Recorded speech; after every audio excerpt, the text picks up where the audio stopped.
Whoa, does that mean we're up? Whoa, does that mean we're up? 1 second here. Whoa, does that mean we found the dark stream? We're clicking buttons and getting ready to do all kinds of stuff today. Oh yeah, it's going to be a good one. I'm going to grab that light real quick. Right. See, all the stuff means clicking lots of buttons. It's really a lot of work. It's like the Death Star in here. There's levers. Every button is like either red or white, and you have to just memorize what it is based on its location. I really don't understand the Gallon Urso design philosophy. Yep. Alrighty. We are up. We are rolling. We are off. Ready to rock out here. We're going to play some Dora. Good old Winota the Explorer. Right. There's not a good way to say the word explorer and pronounce it correctly. Yep. It's a mouthful. Yeah, it really is. So I'm motioning right now for everybody. We just call this one Dora. Yeah, I think so. I think this. All right, all present voting. Aye. All right, okay, Dora. We're playing Dora. Winota Dora. Well, where's our? Can you put that over here so I can see it? Yeah, we can toss this right over here. Alrighty, we are ready to rock. We're gonna do Explorer Play Best of 3 ranked. We've got Naya Winota ready to rock. We can do a quick look at the deck ahead of time. Yeah, let's do a quick look at the deck. Yeah. Let's talk about why we're doing it. Yeah, absolutely. So what we have here is a basic Winota list. It did well. It got posted up to the MTG Arena zone. So we've got a starting point, and really the starting point of this We've got a net deck. Yes, we've got a net deck to tune. And the reason for this is it's a brand new format, so when it's a brand new format, we don't want to be reactive, we want to be aggressive. We want to be doing the things that people have to stop and force them to find the answers, because that usually equates to a number of free wins. Right, right. And when we find the answers, cool, we find the answers, we put a stranglehold on the format, and that's really the game I'd rather be playing, personally. I'd rather be the one killing shit than the one trying to have my shit not killed or whatever. But we got to know how this thing ticks. Yep. Before we can really determine the best way to dismantle it. We were discussing maybe trying some Rakdos stuff or seeing what kind of decks would work well with Grafdigger's Cage. Yeah. That's part of their inherent strategy because, you know, Cat Oven's part of this format, and the only kind of people who play Cat Oven are the same ones who like to masturbate with sandpaper. Yeah, it's not a fun deck. I've never understood the appeal of a deck where you have to click a million times to achieve one victory. I guess they're missing the good old days of Magic Online. Moto. You know, what's this auto tap? Right. Why would I do that? Why? And it's, you know, it's just not an appealing deck for either of us, so we're not going to mess with it unless it becomes apparent that that is the only route to go. And at that point, I would consider other formats, frankly. Yeah. Sometimes when the best deck is the best deck, you just got to play it till it gets banned, but when you can't stand the fucking thing, you just play it. That's why there's more formats. Yeah. But Winota, probably broken, probably going to get banned. Yeah. But let's find out, right? Let's build the best Winota deck, and if we find what beats Winota, let's you know, explore wherever we go. And for those of you wondering how this deck functions, essentially you are trying to ramp into a Winota scenario if you can get there. And this doesn't have a lot of ways to find it. This isn't like the Winota decks of old where you have some more filtering. This doesn't have a lot of that. What it does have is a lot of staying power until you can crack off with this. And it's accepting that, you know, maybe 1 out of 3 or 2 out of 3 games you're going to find Winota, and the rest of them you're not. And at the same time, you're kind of a ramp deck. You know, that's the beauty, is you can go turn 3 Winota because of Courier's Briefcase, Prosperous Innkeepers, and all of these ramp spells that you're just pushing. But you also have some answers that you can grab from Winota or just curve out into in general. You've got some filtering that also triggers Winota. Like, everything in here does 2 things, is the idea. Like, this ramps, this also helps you get to the point where you're Winotaing and comboing into Kenriths, Tovolars. Esika's Chariot is a great card for triggering Winota while also being a hell of a beat stick on its own. So this is where we're starting. There is Agent of Treachery in this format. We are not playing that build. I understand that some may disagree with that choice to begin with, but all the builds that I saw with Agent of Treachery were also doing Neoform, which seems way over the top for a Winota scenario. I could be wrong. Neoform might be a solid path, but if you want to Neoform into Winota, you got to play a lot of 3-drops, which is not necessarily where I want to be. With Winota, typically I want to be using my 1-drops and my tokens to generate value with humans. And either way, we'll start here. We'll see where it goes, right? So let's get into it. The only thing I know for sure about Winota is that you don't play Yorion as your companion. Yes. And from here, we're going to figure out the rest. You also don't play LaRue. That's banned, yeah. Fortunately. Right. Fortunately. It's one of those cards that when I saw it printed, I thought, wow, that's really cool. I'm going to hate it in a week. And how do you feel about it after a week? Hated it. Yeah. That sounds about right. It's one of those cards, like, I think it would be awesome if I was the only one who could have it. But I hate playing, you know what I mean? Yeah. It's like if I could just be the only one playing that deck, that'd be great. But everybody else gets to. Well, that looks great. This seems like the thing we're trying to do. Yeah, so yeah. Let's fast do Winota? Hell yeah. That's turn 3 Winota with a swinger or 2. Yeah, possibly 2. That looks great. All right. I'm in for this. If they go turn 1 Thoughtseize, I cry a little. But otherwise, I'm feeling pretty good about it. Okay. Elf. Elves on elves on elves. Let's elf so hard. And we've got perfect mana. Yeah, all right. Mana's good. Yeah, the hand's great. It's a Thoughtseize would completely fist fuck this hand. Which we might see next turn, but yeah, probably not, since if they had it, they should have played it there. Probably. But they've got time, you know? We do that or attack? I think attacking's more important here. Especially look at that, the Dimir colors, probably sweepers and stuff. Yeah, I could see that. Let's not deploy all our resources and go after some damage. All right, let's see. We need double green more than we need double red or double white. Here's the question. Do they have a counter? I guess just drop that plains and cast it, right? Let's do it this way. Yeah, absolutely. So we have 2 attackers if possible. Don't counter us. If they have a sensor, it's not good enough. If they have... Sensor wouldn't do it. What the fuck is that? Draw 2, yeah, that's discard. right. We talked about that on the podcast. Looks good. Yeah, it looks really good for us. Yeah. I mean, it's a great card, but it's not what opponent wanted to be doing there. No. Unless we go whiff. Nope, there's Tovolar. And oh man, that life gain's nice too. And a counter. Hey. So they better have the answer. Wow. Right now. Okay. And Winotas. This feels like a deck that might get banned. Winota's hard. Starting off by feeling like we're gonna get banned. So I'm pushing into Ranger class because we're dealing with control and we have a lot of creatures to just smash off. Right, well, we can just take those Brutal Cathars right out. Yeah, I don't think these are going to be of relevance. I do think a Scavenging Ooze is probably appropriate. And yeah, it's a good way after you get mopped up as well to drop a creature that can quickly get big and start smashing. Yeah, so I could see a couple copies of that, and maybe we cut down on 1 Gilded Goose, or 1, probably just Spare Sentinel, honestly. They force you to deploy quickly. But that can attack at least. You want the Gilded? All right. Right. We're trying to win with damage here. What's good for the goose is good for the gander. I understand. We're on the draw, so we need a little more action. I would even board out another one if we had something to board in, but I'm not seeing anything. Well, the question is whether to board in a Rest in Peace because of Tainted Indulgence and what we saw there. I don't know. Let's see more of the deck. It could be a nothing. We can't really afford nothing slots against control. No, we can't. Let's go this way, and if we see them I could see us wanting Valorous stances for one reason or another at some point in Game 3, though. Just to keep Winota alive? To keep Winota alive, but also, maybe opponent has Leer or, like, Hole Breacher. Who knows what they're doing? Sure. Do they even know it's Fibblethip? All right, so we're curving into Winota again pretty hard. Man, this deck is so challenging to the mind. Okay, so this is, well, even better. Okie dokie. So what do? Win games. Yeah, so far Oh, it's there's looking... the Thoughtseize. Okay, there goes Winota. Here comes a challenge then, I guess. If that was not in the main deck, it came in. Yeah.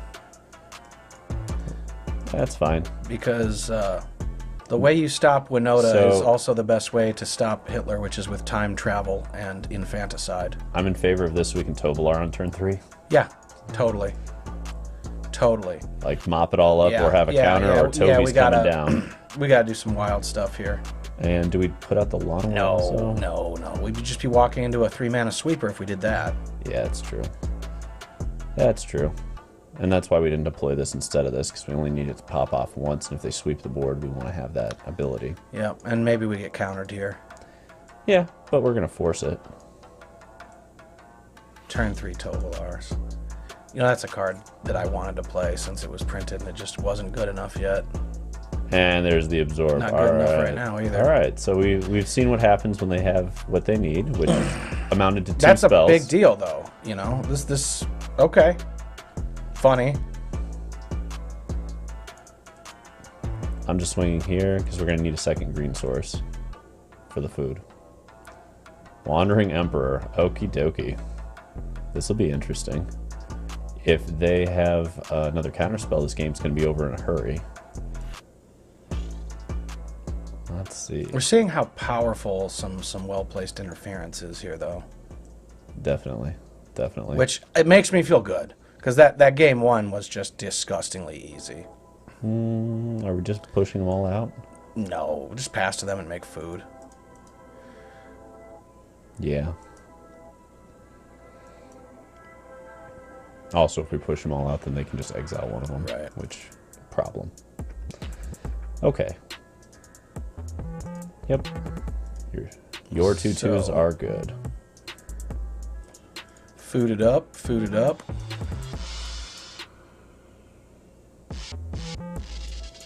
What you gonna do? Interesting. Interesting. You just jam our most powerful thing. Yeah, I still think Army in a Can's the right call. Yeah. Like, they have to have the second counter. Oh, we have to do something more powerful than... Oh, boy. That goes on top. Yeah, I mean, what's a better draw other than Winota, right? But that's far from a guarantee, and that is a guarantee. Look at how well their cards are lining up against this. I've got so much faith in this format already. Yeah, this is... Game 1 was frightening, but this is giving me some hope. Yeah. Yeah, this seems like a much fairer iteration that we're dealing with. So, we're going to be able to cast Ooze. Yeah, I like that. I like having that ability to roll. Let's get the Ooze going. Let's get the... I'm fine walking into a sweeper at this point. They're committing resources. We're going to commit resources. We don't really have much of a choice. Well, I guess in this scenario, we can still get a food token and pump, so yeah. We just let it go for now. Yep, just pass back. And we're also able to double pump the Ooze if need be, which might be the right call, just to push against these Samurai clock moves. We'll see. We'll see. See where the opponent takes the options. Yeah. Okay. There's the army. We don't know what they're doing, but odds seem high that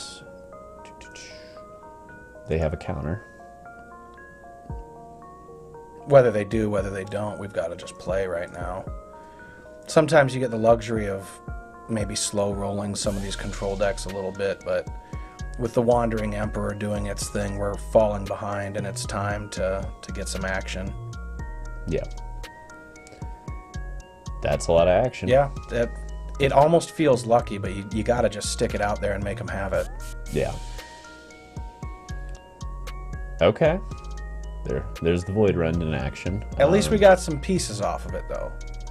Yeah, we're not doing that. No, we don't trade our Ooze. Our Ooze is about to outclass their board. And this actually has the potential to draw 3 cards in this scenario, which is kind of funny. You know, it just might, right? If we have... Yeah? 4 already on board here. Okay. First strike, so we just let it through. Oh, yeah, 100%. 100%. That'll go right in. Interesting. All right. Let's see here. So how many creatures are in the bin? 3. Okay, so I think we bring the Ooze to the Emperor, right? If we bring the Ooze to the Emperor, we can also bring the Wolves. And we can force the blocks that way. If we bring the Ooze and the Wolves... Yeah, okay. They're going to lose at least 2 things, probably 3. Right. Yeah. Yeah, let's see how they do it. We could lose a Wolf to that 4/4. That's not a big deal. There's also the potential for another Wandering to flicker in here. that wouldn't be the worst. No, it's not the end of the world. You know, and if I were opponent, though, I would just let this attack go through, lose that Wandering Emperor, and then drop the other and maybe kill the Ooze or something. We'll see. Okay. Right? So if they have another Wandering Emperor, they... Whoa. Okay. Okay. Boned. Well, I want to double check here. So we got green, green, and green. Okay, so we don't need to pump this anymore. Right. And we'll still get Tovi next turn, which is the goal of this.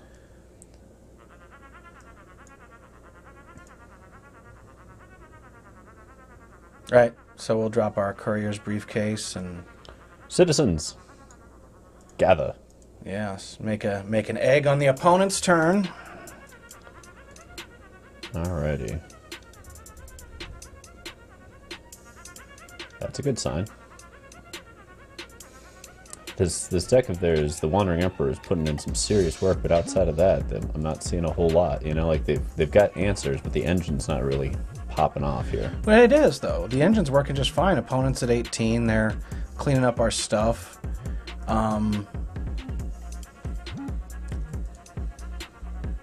All of their cards have lined up really well against our cards. Mm-hmm. We're the ones on 5 life. But now it's nighttime. And I'm going this route. Yeah. There's no reason not to do it. We got to do it. And the last card in the hand is... Not a counter. Not a counter. Okay. I don't think we deploy anything here. No, I'm not messing with that at all. I don't see a good attack either. Nope. We pass it on over, force them to have removal. If they do, they do. If they don't, then these are about to start doing some silly things. Yeah, that'll be mighty fine. Okay. Deal. You gots me. Deal. You gots me. Deal. That's target creature. Okay, it doesn't hit walkers. No. That's But okay. let's see. So it itself cannot fight, right? It's got to make a wolf fight. No. Another target wolf or werewolf, I see. Yeah.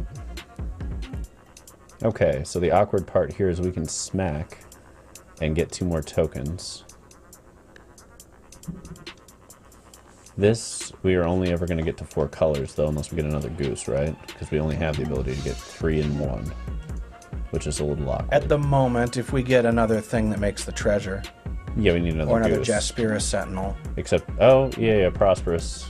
Yeah. There's a handful of ways. Okay, so we need to kill this Emperor, and we need to kill it now.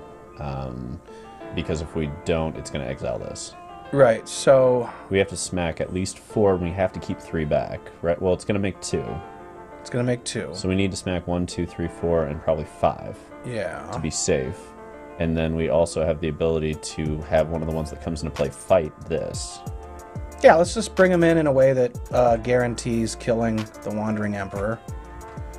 Assuming that last card is removal. Does that do it no matter what? Oh, we need to bring 1 more. No, that should do it, no matter what. That's 5 creatures. That's 5 creatures, but they could kill 1. They have 3 blockers and 2 loyalty there. We need 6, yeah. Right, but we're able to fight 1 no matter what. Of the creatures that comes out of this right now. We can fight it at instant speed to that. We can, but if they've got like a Fatal Push, that also fucks this up. And then they've still got a Wandering Emperor. True. Okay.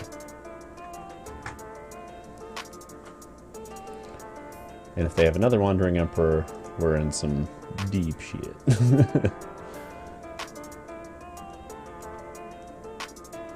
Alright, let's see what happens. Okay. What? Interesting. They're double blocking that wolf. That must be a mistake. I think so. Do they realize it's... Okay. That's fine by me.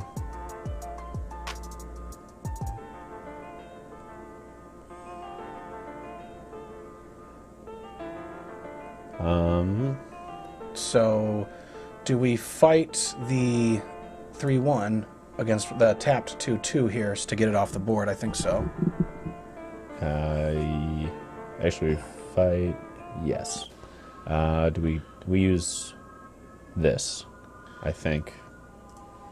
Well, okay, we can take 2 life, but Let's not. Let's not. Right. So I think we have to sack this because I think so. I think so. Yeah. Yeah.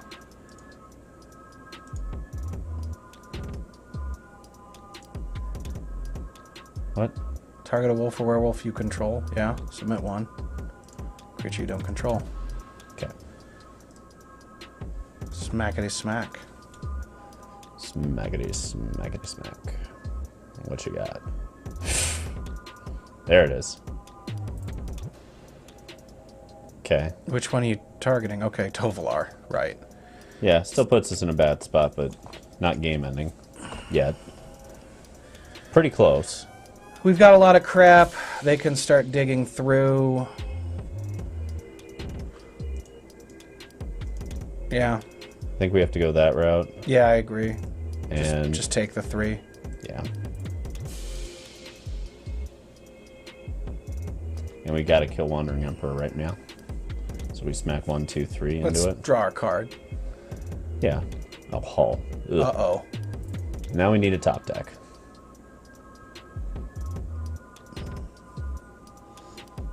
That's a card from the top of the library, certainly.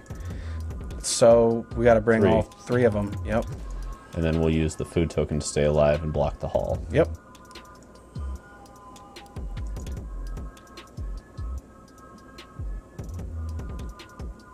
Well, despite all the disruption, we still came pretty close in this one so far. It's not over yet. Hey, what's up, Solid Shadow? How goes it? What up, what up? Look at all those... Look at all those emoji things. Oh, yeah. Those are cool. Good people. Good people. Yep. Blockers. Nope. Alright, so we flip there, and stay alive, barely. And now we're in the abyss. But if we get a Winota off the top, we get a shot. That is not a Winota. It is not. But we can stay We're alive not one dead more yet turn. either. One more turn, baby. One more turn. Let's do it. All things are possible through Winota, I guess. I think what we're learning here, though, is that at least this version of the build is pretty easy to pick it apart. Yeah. Yeah. It's pretty easy to pick it apart because the cards are kind of low quality around the Winota. And that's... We're getting speed and sacrificing stability. Right, right. So I think that's a weakness that's going to be easy to exploit. Alright. Can we get a Winota off the top and push through? I mean, is a Winota off the top enough? Yes. I guess it depends on what Winota triggers. Now we're screwed no matter what. Because we have to double block, so even if we get Winota off the top, it's not going to be triggered at all. Okay, let's do game 3. Yeah. Let's go to game 3. Let's see what's popping. Let's see. Do we want any of this? I mean, Brutal Cathar does a great job of handling those tokens. Yeah, Brutal Cathar is useful to us, actually. And I think it's more useful to us than the Goose. Well, we're on the play. Don't forget that. Speed works in our favor here. Sort of. That was a lot of very cheap answers. You know what I mean? We're still going to lose the long game here, though. Like, we got to win before they stabilize. That's going to be the way this goes no matter what. I like Brutal Cathar. I don't think that we need that Scavenging Ooze. We can just, like, play the Brutal Cathars and play our Acceleration that also swings. Alright, we've got 3 slots. Do you want the Just Bear Sentinels back, or do you want the Gilded Goose back, or do you want neither? Let's fill up the Cathars. 1 slot. And a Sentinel. And can we squeeze in... No, I don't think so. Well, you know, that Ranger class, I don't know about that. On the draw, that was more appealing. On the play, I think we just want to explode here. This is better on the play than the draw, frankly. If you want. Yeah, I think so, but I think we cut one Cathar out of that. It's a little reactive for control. It does still swing, though. It does, and that it'll do well with this. And it can, like, day, night, and catch multiple things. Yeah. And that's probably something that we can arrange here. I think so. Mostly I like the ability to have it as an answer to after the Wandering Emperor to exile stuff. We don't have green in this hand, so we are mulliganing Yep, it, away it goes, unfortunately. precious.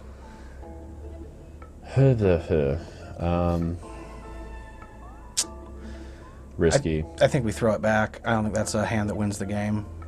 Well, this is what we're keeping for sure. Monosikas can go back, and I think we gotta just toss a land back here. I actually think it's the Sentinel, because this isn't going to be a land for us until we get another creature anyway. And this can go into this, right? And give us gas. They're in the same spot on the curve. We should give ourselves the opportunity to curve ahead, and also the opportunity to be able to just have a creature that attacks when Winota comes down. It's, yeah, the Needleverge, so we can have our... Okay.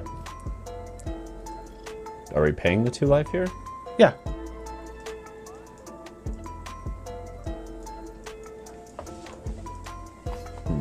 Yeah, I'd, if nothing else, just rather have it so we could attack.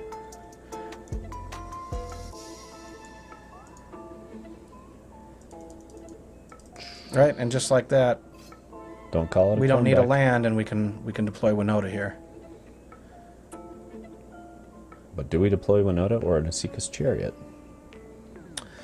So, do we anticipate that we're getting countered here? Oh, it's 100% Chariot anyway, because we have to tap both of these to play Winota. True. Yeah, okay. So, here comes Ether Gust. Probably.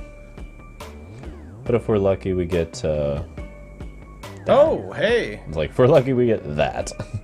And then I feel okay about our shot at winning, because now we have a This is how game 1 went, is they didn't thought seize us, and turn 2 was, I need to dig for the good stuff. Right. Or the land, or whatever.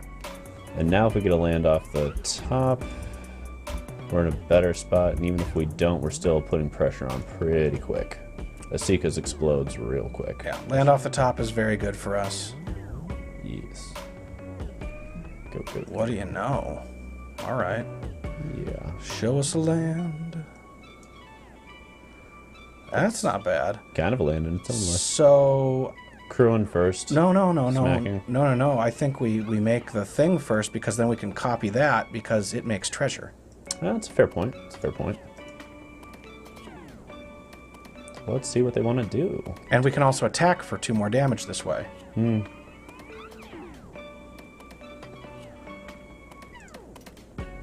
Okay. Or force the issue and just smash with the Chariot. Feeling pretty good about drawing an Absorb there. I like that we're putting them into a position where they just need to counter, though. While simultaneously developing a board that they need to blow kind up. of a... Okay. Yep. That's Green side. Answer. And if you answer, you're still getting smacked. Smackety smackaroo. Oh my. I think it's swing with all the cats. Because that's... There's no way that doesn't get hit with something. But, to be fair, they still have to do it, and we can do that in response. There we go. There. Whoa. We Crew. Yeah. Bash 10. Bash 10 and put lethal on the board. Yeah. That'll do. Esika's putting in some work today.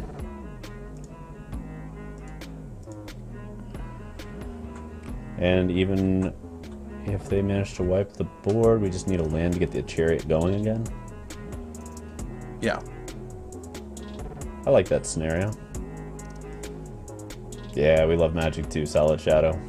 It's good times. Good times. There's the Doom Scar. Okay. Magic is the hot fire. Oh. That is awkward. Awkward. All right, that might have given them the time they need to recover. We missed Just the land like drop. that. Just like that. The you know, Doom Scar. the poof. And there's That's not completely damning, but that is bad. They take the Winota if they're smart here. I guess they're deciding whether they're smart. Like, I see the appeal of grabbing the other Chariot, but... No, there's no appeal at all, because if we deploy Winota, we activate the Chariot, we smash, we possibly win on the spot. True. You have to take Chariot. You have to. Even if they have... Well, you have to take Winota. I'm sorry, yeah. Yeah, even if you have removal, it's just... It's still correct. Yeah, because we still get to crew the Chariot. Yeah. Oh, wow. And there's Yikes. Okay. Well, we can play the next Winota. But they're at 4, so...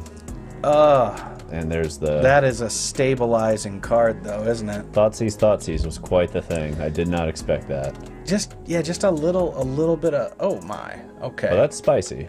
And they have to have the counter right now. Do you have it? Or this game's over.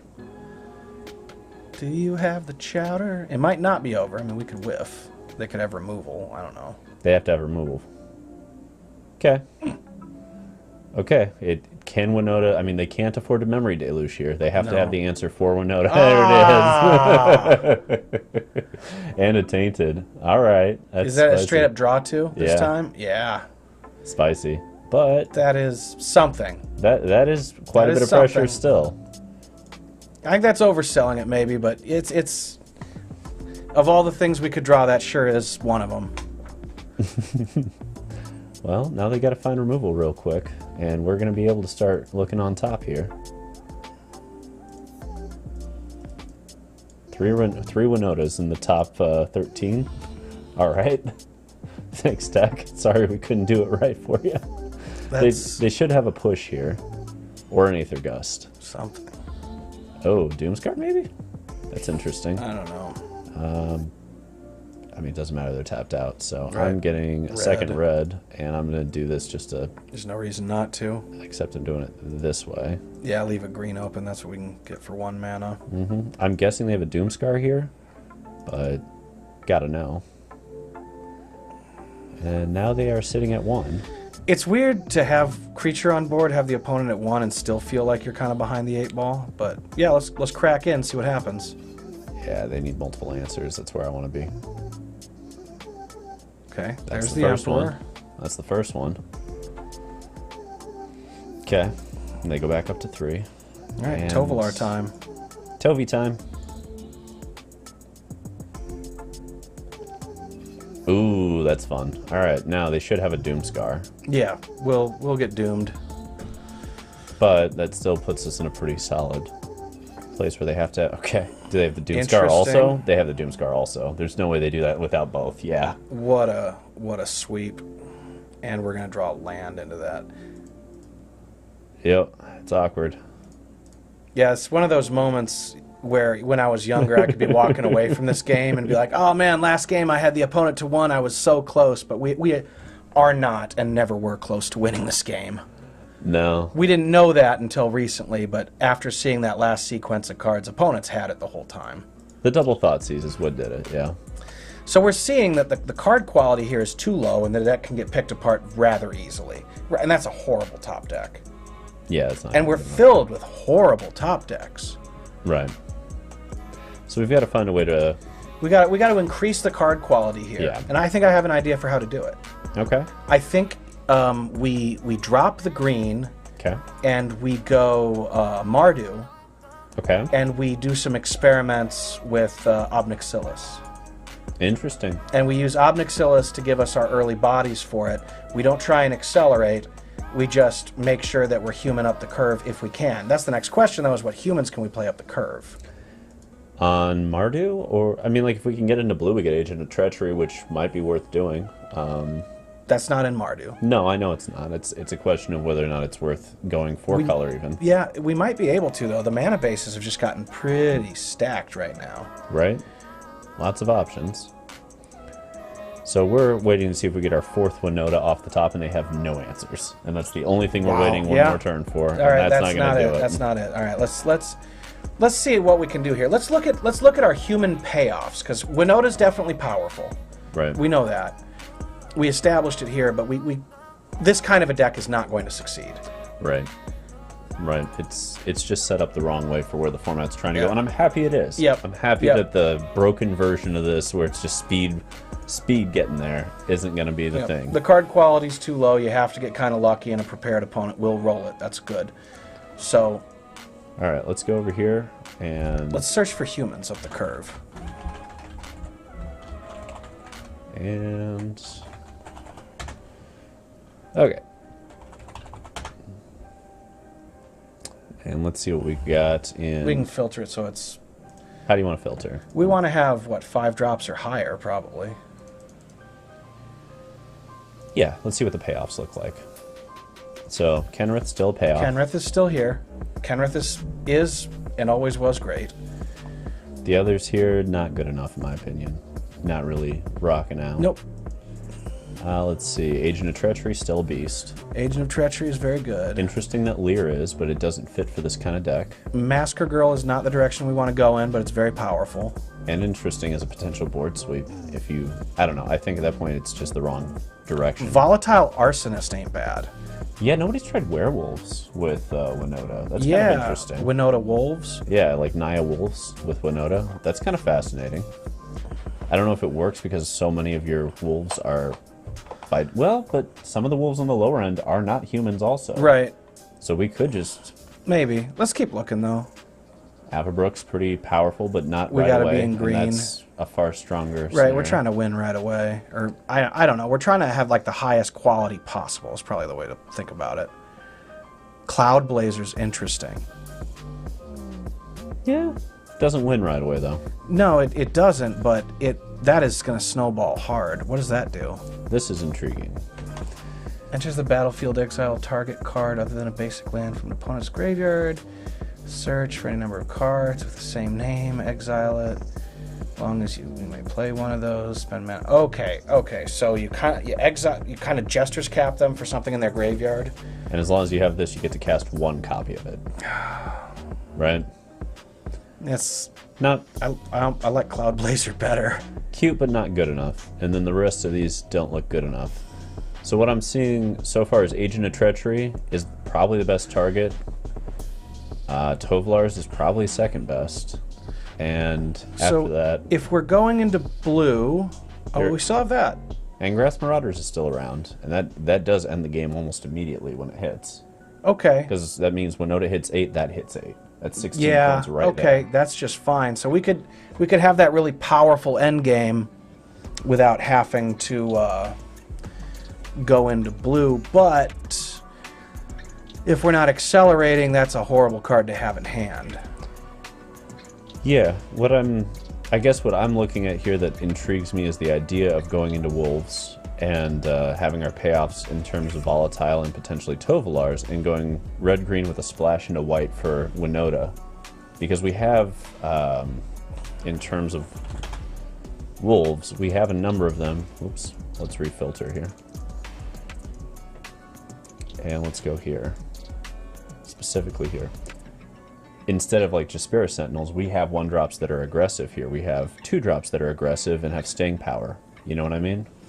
Yeah. Like that is a lot of power that looks like we're just a regular red-green werewolf aggro deck, except that we have the ability to push into the human side because we do have humans that we can grab. Yeah, that's not bad. That's not bad. Which gives us, I think, and lets us dig to more cards. I'm kind of digging this. Like it's just kind of it would increase our card quality quite a lot. Right? It's a very weird iteration, but it's like saying let's be an aggro deck with a combo plan. Yeah. This seems good.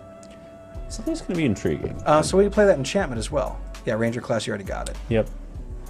So we start there. Also, I want to check red. Interesting. That's more of a sideboard kind of deal, I think. I agree. Reckless Stormseeker's not bad, but that's the beginning of combat trigger. And it's a human, so we're not, yeah. It's not going to trigger. You're right, yeah. Under the curve, we want that.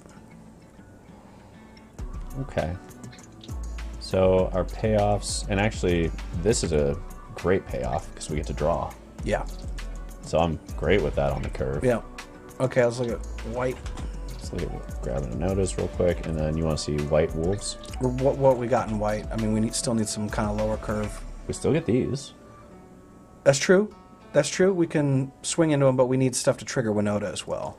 Right, which we have with 12 right here, and we need a few more. We need like 16. Esika's Chariot. Esika's? There's no reason we're not playing that. I guess the reason we could play the Planeswalker, the Werewolf Planeswalker that makes wolves, Arlen. that may be better. Let's see. It's comparable? I don't know if it's better, but it's comparable. It doesn't trigger off Winota. It can trigger Winota on both ends. And although, you know, it's really powerful when we've got the, you know, the Esika's Chariot sitting around and then you draw Winota and just crew with it. I think it's just got to be the Chariot. So the question is it Chariot or do we go up to like Tovolar? No, this is probably the top of our curve, right? We're an aggro deck. This is where we're trying to curve out to. We need 4 more 1-drops, probably.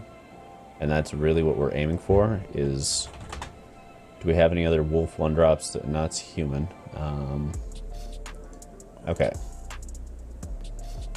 Let's push it this way. Anything good? No. What else was getting played in that red-green werewolves deck that we've seen before? The red-green werewolves? I don't remember. There was one other. It was Pup, right? But Pup's not in this. Pup's right? not in this. That's unfortunate. That would have been perfect for this. Okay. Hang on. Okay, so what are you trying to put in here? Another 1-drop. Something. Maybe it's just Llanowar Elves, frankly. Like play. It's powerful. We can try it. Right? Like it still lets us curve out really hard. Or we could do our what's the other one? The Jaspera Sentinel. I think that's strictly worse than Elves. It's not strictly worse than Elves. It makes multiple colors of mana. It can team up with our other creatures to accelerate to 4, which is what we're accelerating to. It has reach. There's nothing strictly worse about it. It doesn't let you get into turn 2 for either of these. That's also true. Which I am not a lover of. Let's try Llanowar Elves then. But strictly worse is strictly inaccurate. For land, what are we doing here? I don't think we want them coming in tapped. Well, we're gonna push into... Let's see. Now, what do you start? You just... Stomping Grounds. Get your Temple turn Gardens. 1 green shit for sure. Yeah, we're gonna have all of these. And then the last few, we get... so we've got the pathways, we've got the duels. We still need... we've got, what, 8 lands left to go? How many turn 1 green sources do we have? Because we need 14. 16. Okay. But we need a lot. Yeah, we need more like... So okay. we can have some tapped, potentially. We could do the garden. But that's for sure tapped. Or it's for sure tapped. We're trying to curve here. Right. How about some of those lands that come into play untapped if they're land number 3? Because that's really where we super want them untapped. So Rockfall Vale? Yeah. And then we've just got some basics. Looks good. I mean, that's going to be only 10 sources of white, though. And that is potentially a problem. Yeah, you're right. Let's grab a couple of the other ones. I think we can afford 2 of the either Sacred Foundry or Needleverge. Well, we don't have to though. We can do the same kind of thing as the Rockfall Vale land. Isn't there one of those? They also have Inspiring Vantage. No, we don't. We don't want that. We want it coming in. You want Sundown passes? Yeah, it's got to be untapped for Winota. Okay. That's the critical turn. So we've got kind of alternatives of. But do we want it to be Sundown Pass, or do we want it to be something that makes white and green? Because that way we can put it into play tapped turn 1, right? And then we can get our turn 2, play an untapped green source, and get our Werewolf Packleader. Okay, so we got green, red, green, white, and now we've got 10 sources of red, 10 sources of white. But we are... so 13 red and 11 white, right? Okay, that's... Too few. Well, that's making me think that instead of Llanowar Elves, we should play Jetmir Sentinel then to help with these numbers.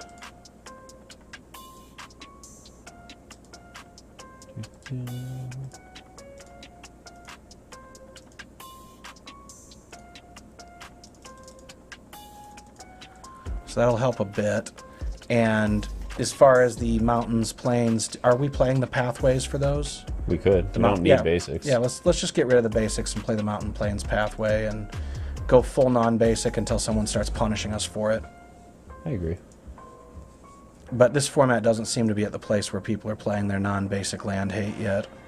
All right, so that gives us, let's see here, 8, 12, 14, and 8, 12, 14 for red and for white, and that's, I think that's plenty. That's plenty for white. It's a little light for red, but we've got our double reds up the curve, and we've got Jetmir Sentinel and Winota helping us get that into play, and Tovolar potentially feeding us more cards. And Werewolf Pathway potentially feeding us more cards. Right. And then we have, how much for green? We have 4, 8, 12, 16. And the Cragcrown. 20. That's 20 what we green want. sources. Yep, that's what we want. So this is pretty close, I think. Let's give this a crack and see what it does. Yeah, really my only question is whether this is going to be appropriate in the main or if we need more payoff cards up the curve. Like, I don't know. Let's just throw it in a best of one and see if the deck even works before we turn our heads sideways over it.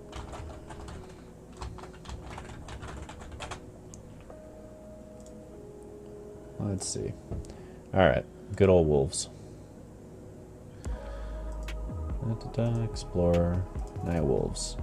All right, Winota wolves. Can Winota wolves win? Let's see if this thing's got any juju.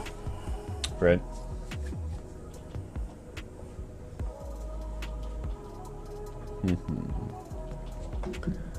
This looks fun.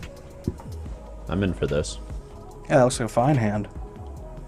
Yeah, we're curving out into Esika's Chariot like we're in Standard, but we have a Winota potentially at some point. That's okay. The cards in Standard are fucking broken. Right? Too true. Derp derp. Okay, getting after it. Onward This and feels a upward. lot better than Mana Dorks already. Yeah, this feels like a lot of pressure that we're putting on, and knowing we can still get to Winota at almost any time with a... We still need a white source. We need white mana for that. Yeah, but we've got Tovi, who, if unanswered, is about to blow this whole thing wide open. And we're going to get it. So let's draw 2 cards. That feels great. Yeah. That feels great. And there's our white sources. That feels absolutely great. And we can still go into Esika's into Volatile for Ranger Plus and then Volatile. Like, that's You know so what? much gas. We might have to consider that 3-color land just to make all of this work, because we do need more white in here. Yeah. We might just have to accept a tapped land. Yeah. Is Fabled Passage in this format, though? It is, but then we have to play basics. Yeah, that's Right. the problem. Right, and we're trying to hit double green right off the bat. So we're in non-basic land territory here. Transform. That's it for the transform. Okay. So are we shoveling out Esika's to get that a +1/+1 counter and smacking for 10? Absolutely we are. Absolutely. And then we have Volatile off the top to just smash through? Yeah, this puts opponent in a very difficult situation, a classic situation, which is... We also draw 4 cards. Yeah. Nice You ancestral. just took a lot of damage, and I have Esika's. We call that a wolf cestral around here. Oh boy, we got to discard cards. I already like this a lot better. Off you go. Winota is still here. Brutal's still here. Ascendant's still here. Yeah, this is just kind of a cute Winota splash. Oh, that's not enough. It's not even close to enough. We can do the cool thing of play Winota and equip. Or not equip. Crew. Crew, yeah. But let's not show it. Well, no, we're doing best of one. Fuck it, let's show it to him. Are we doing best? Yeah, we are. We are doing best of one. All right, we'll do it like this then, because this is even spicier. Just to get that +1/+1 counter. 2 +1/+1 counters. So we can crew with this, too. All right. They've had enough. They've had enough. Okay, that looks good. Let's make our mana base a little better. Yeah. We can make it a little better. Because it worked out fine for us that game, but we're accepting that certain things are just going to come in tap turn 1, right?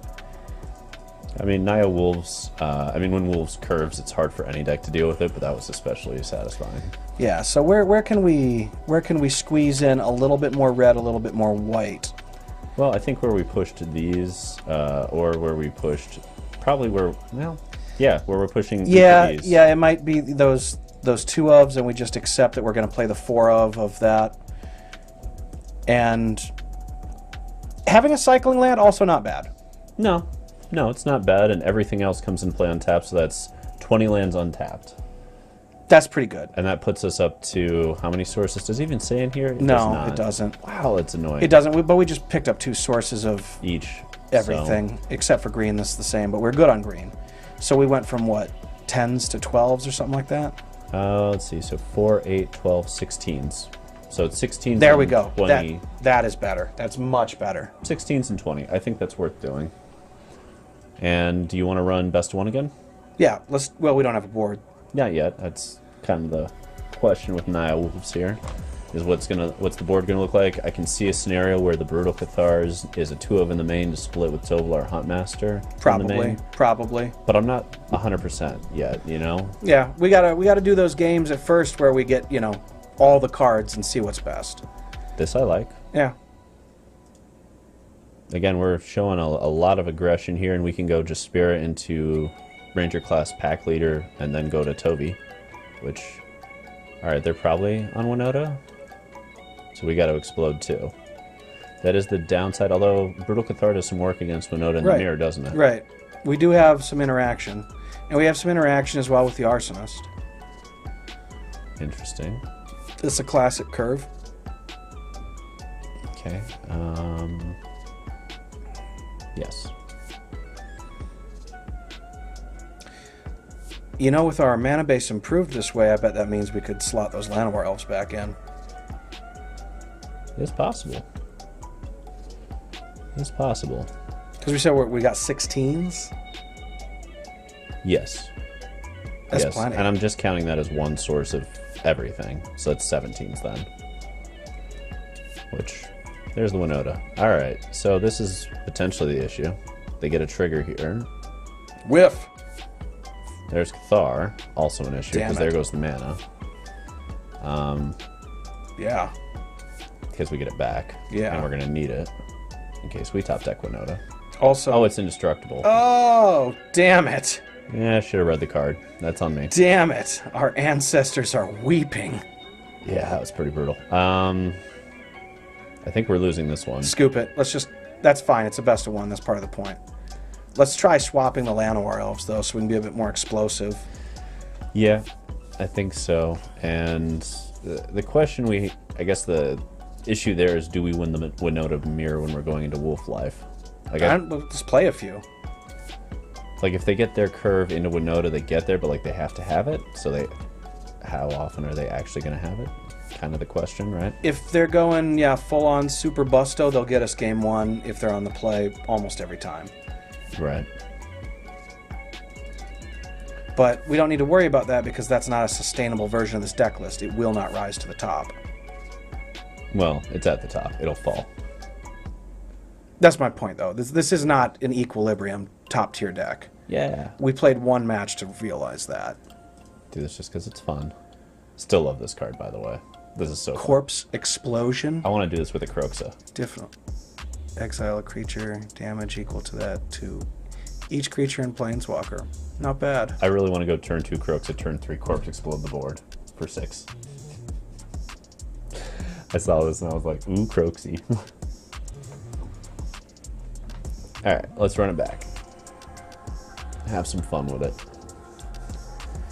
If you are watching on YouTube Live or Facebook Live, come hang out at Twitch. That's where we're chatting. That's where we're having fun. Yeah, that's where the real show is. Everything else is just around so that you have a way to look at it. I don't love this hand, but I don't hate it. Like, we're not going to have this necessarily, but we do have this, and we do have all our sources. Yeah, we got shit to do. And any land off the top makes it pretty solid. Yeah, it's lands and spells. We're playing mid-range. We got to keep hands like this. Yeah. It's also hands like this that make me hate the Huntmaster and like this more, because it gives us the ability to do more things on the lower end of the curve. Okay. Ranger class it is. let's have some fun and draw some lands.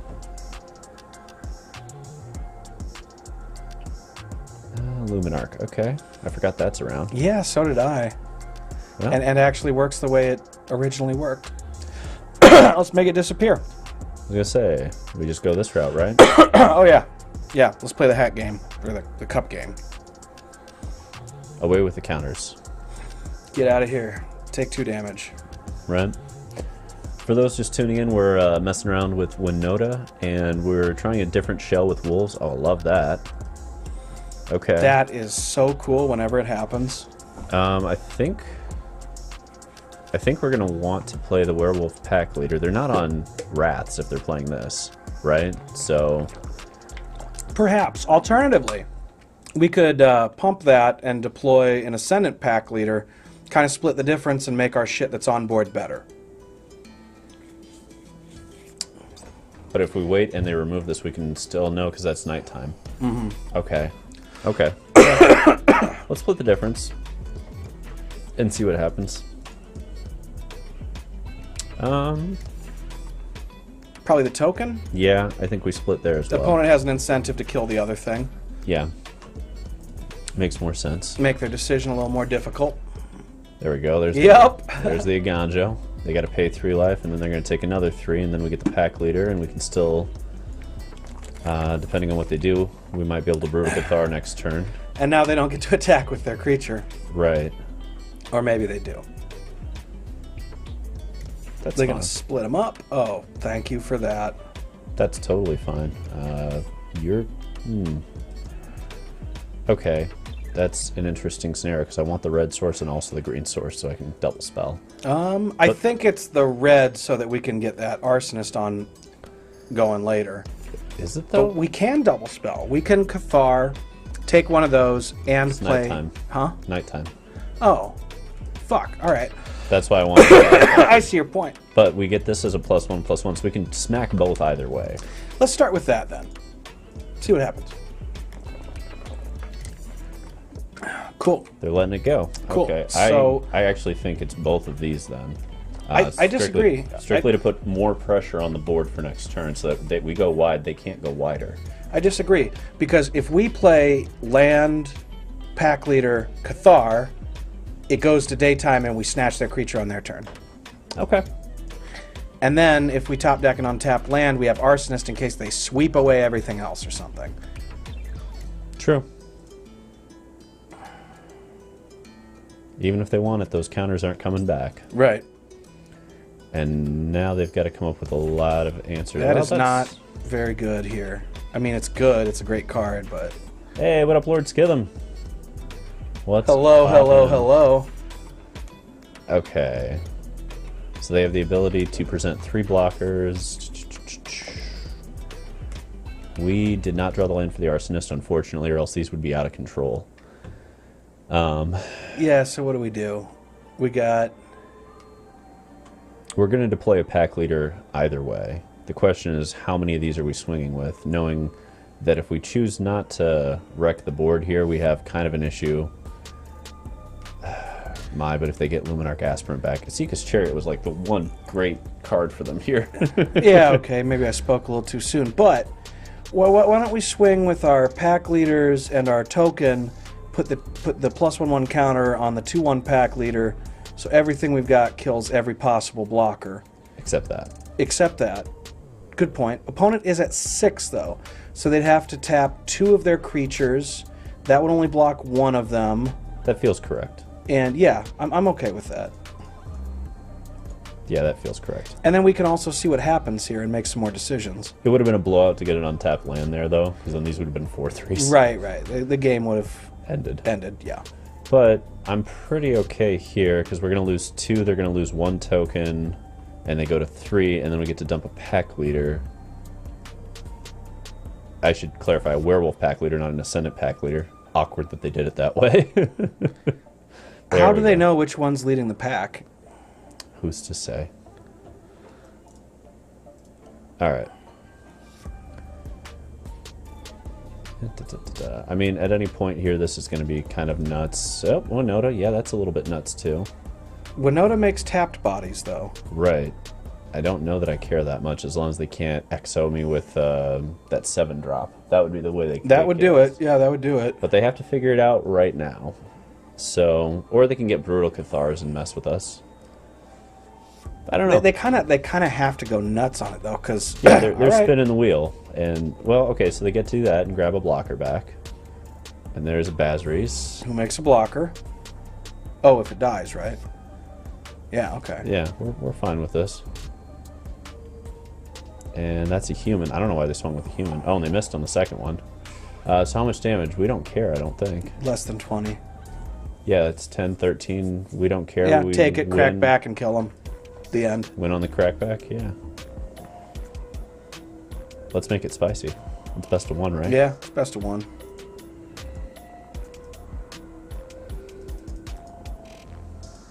I like drawing cards. Derp, derp. You have Menace. You get the counter. Yeah. Volatile Arsonist going through and smacking. How are they not? Are they going to salt rope us over this? Oh, 100% salt roping, it looks like. Over a combat kill? Are you serious? I hope you're taking a dump, Jano 4-1. It's a total punk move. Calling you out on the stream. So, I mean, look, if we're taking infinite turns or doing some obnoxious shit. Werewolf. This is combat damage, you jackass. Boo. Bush League move. Bush League move. Shame. Shame to Jano 141. Shame unto you and your ancestors. Also, you're playing Winota. Why are you so salty? Right, right. Oh no. I put Bazries into my deck and I'm mad because I make decisions that dumb. Well, they really shouldn't have swung.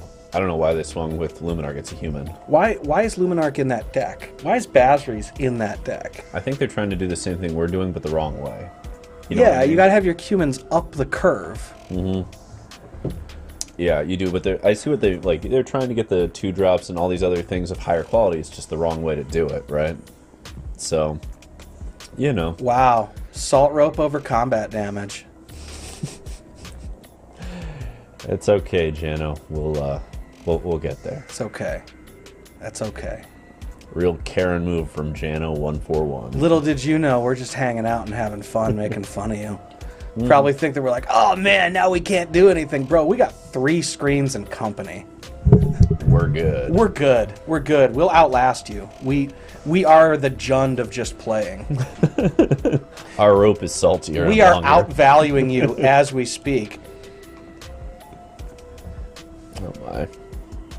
All the way down. Yeah, see you later. -11, and see down you later. You go. So do we want to mess with the sideboard at all? Or do you want to keep running some BO1s? I don't know. I guess we should mess with the sideboard so we can get into best of 3 just to see what those decks are. I really want to see... okay, so how are we dealing with Winota is step 1. Like, how do we handle that mirror? So, some instant speed removal would be my first answer. So probably these. Yes. That seems like the best way. Let's start with that. Why not? Let's look at... I feel not bad against Control, frankly, but I want 4 more slots for it. Against Control? Right? Like, we've got a lot of aggression. We've got a lot of staying power between the Ranger classes and the Chariots. And hasty, over-the-top smashers, you know, that will get on night mode a lot of the time. Yeah. Which is going to blow out a lot of stuff. Something we can take out the Llanowar Elves for, I think. Okay. And possibly some number of Cathars. Okay, okay. So, and something more aggressive or value-y. Let's look at our curve again. How many? We have 8 4-drops, don't we? Yes. All solid, though. Does that... Wait, hang on. Does that mean Jano had crammed a playset of Chariots, a playset of Winotas, and then thought, you know what I need? More 4-drops. The worst ones possible.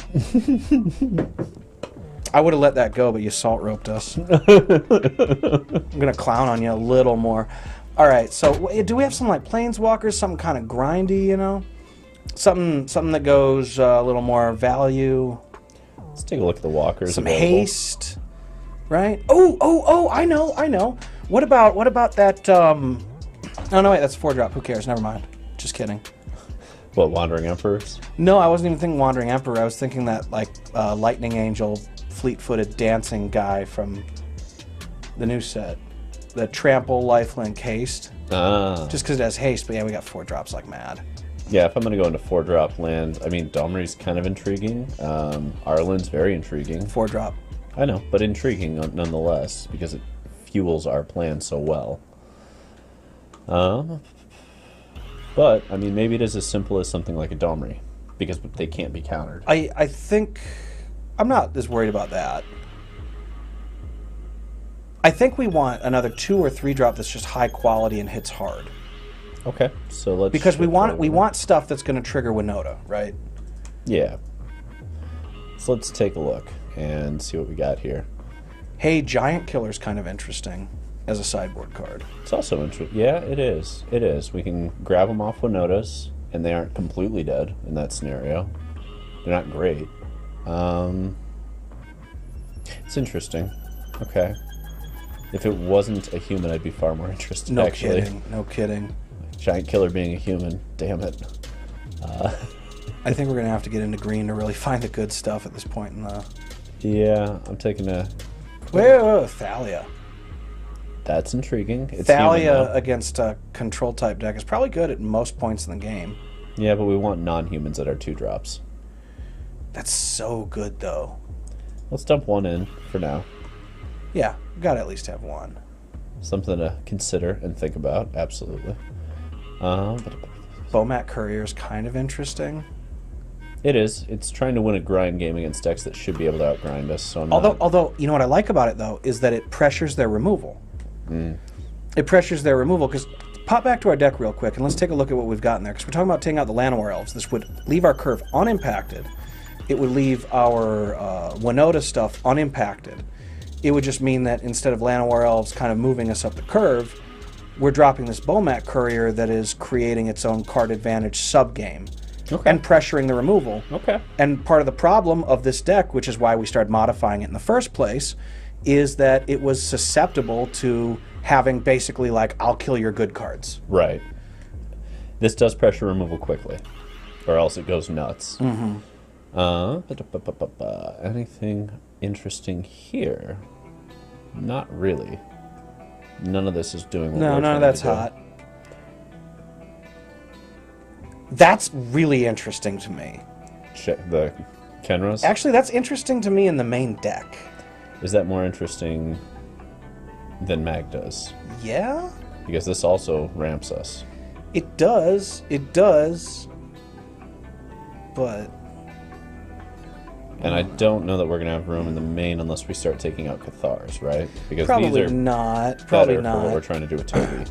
Yeah, as long as we're on the werewolf stuff, the pack leader makes sense to stay, and ranger class is just awesome. So I see the logic of keeping that package intact. Yeah. Okay, yeah, let's move on. Let's move on. Let's see. What else do we have? Robin the Rich. Wrong deck for it, but a fun card. Yeah, super fun card.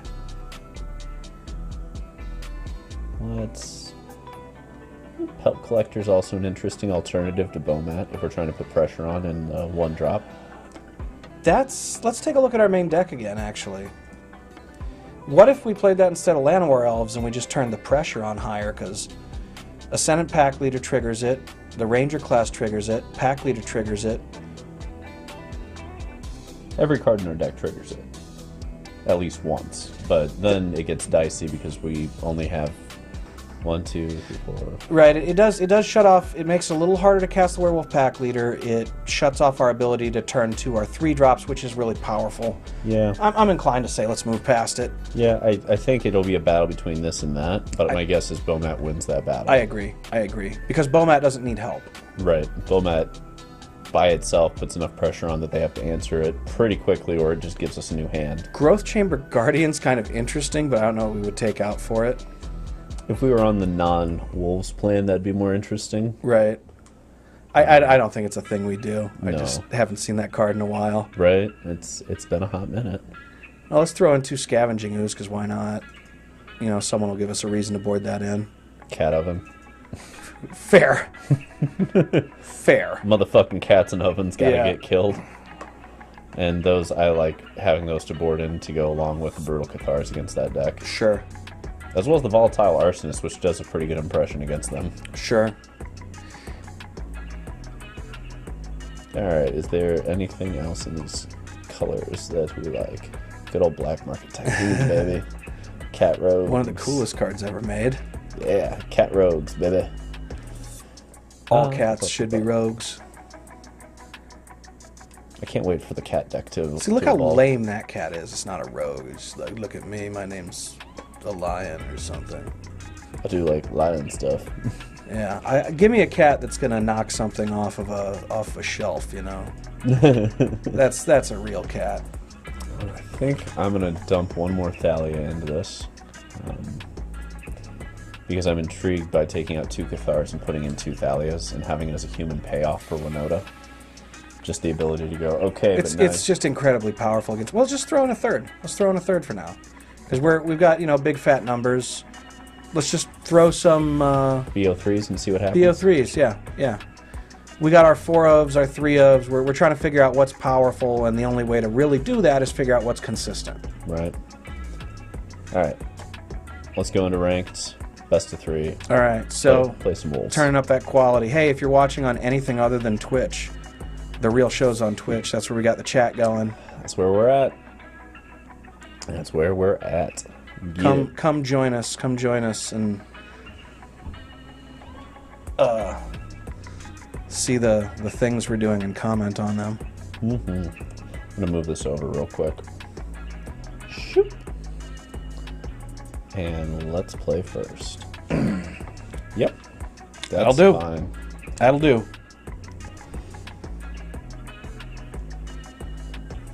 Alright. Werewolf Packleader, baby. This is pretty close to where I want to be on a curve out anyway. Yeah, it's lands and spells. We're mid-range. Yeah, as long as we don't draw more 4-drops and 5-drops and no more lands, I'm pretty happy with wherever this hand takes us. If we pull a 3-drop or another 2-drop, we're in great shape. Even a 1-drop. Yeah. Alrighty. Maybe not a 1-drop. Now that we're looking at that. Alright. So this is the classic play a creature, get it killed. Yep. I really like our hand if opponent is a red deck that's trying to win on the battlefield, which they appear to be. Yep. Definitely. Alright. Lighten up some Good stages. start. Good start. That's It's a lot of fast. pressure. A lot of pressure. That's good. That'll do. And we smack them back. Yeah, we do. We leave. I mean, there's no haste on the other one, but we got that to block there. 2/2. Yeah. Of course, it's not flipping, is it? That flips later. Well, either way, we're going to get Esikas on the next turn, and mostly I want to make sure that when they do this, we kill Chandra immediately. So what are they going to do? Do they attack? I think. No. No, not unless they can do something with that mana. And that's a creature. So That'll be a 3/3. They get to swing there. If we don't block, we get to draw 2 cards. If we're at 15 in there, yeah, let's not block. And also that bounces back and becomes a 2/2 again. Right. I want to draw some cards here. Reinforced Ronin. That's a cool card, though. I'm smacking both at Chandra and not playing anything because I draw 2 might get a land that Yep, doesn't absolutely, deal us damage. 100%. Okay. But no matter what, we're dropping a Sika's Chariot, which is awesome. Yeah, we're doing a Esika's Chariot and probably Alright, into a let's- Volatile. Yep, so the Stomping Ground. Chariot. Chariot. Deal with that, bro. And if you do, deal with the rest too. Or Ellie with a Lilian avatar, probably not a bro. Probably not. But you never know. You never know, bro. That's enough to keep them out. All right.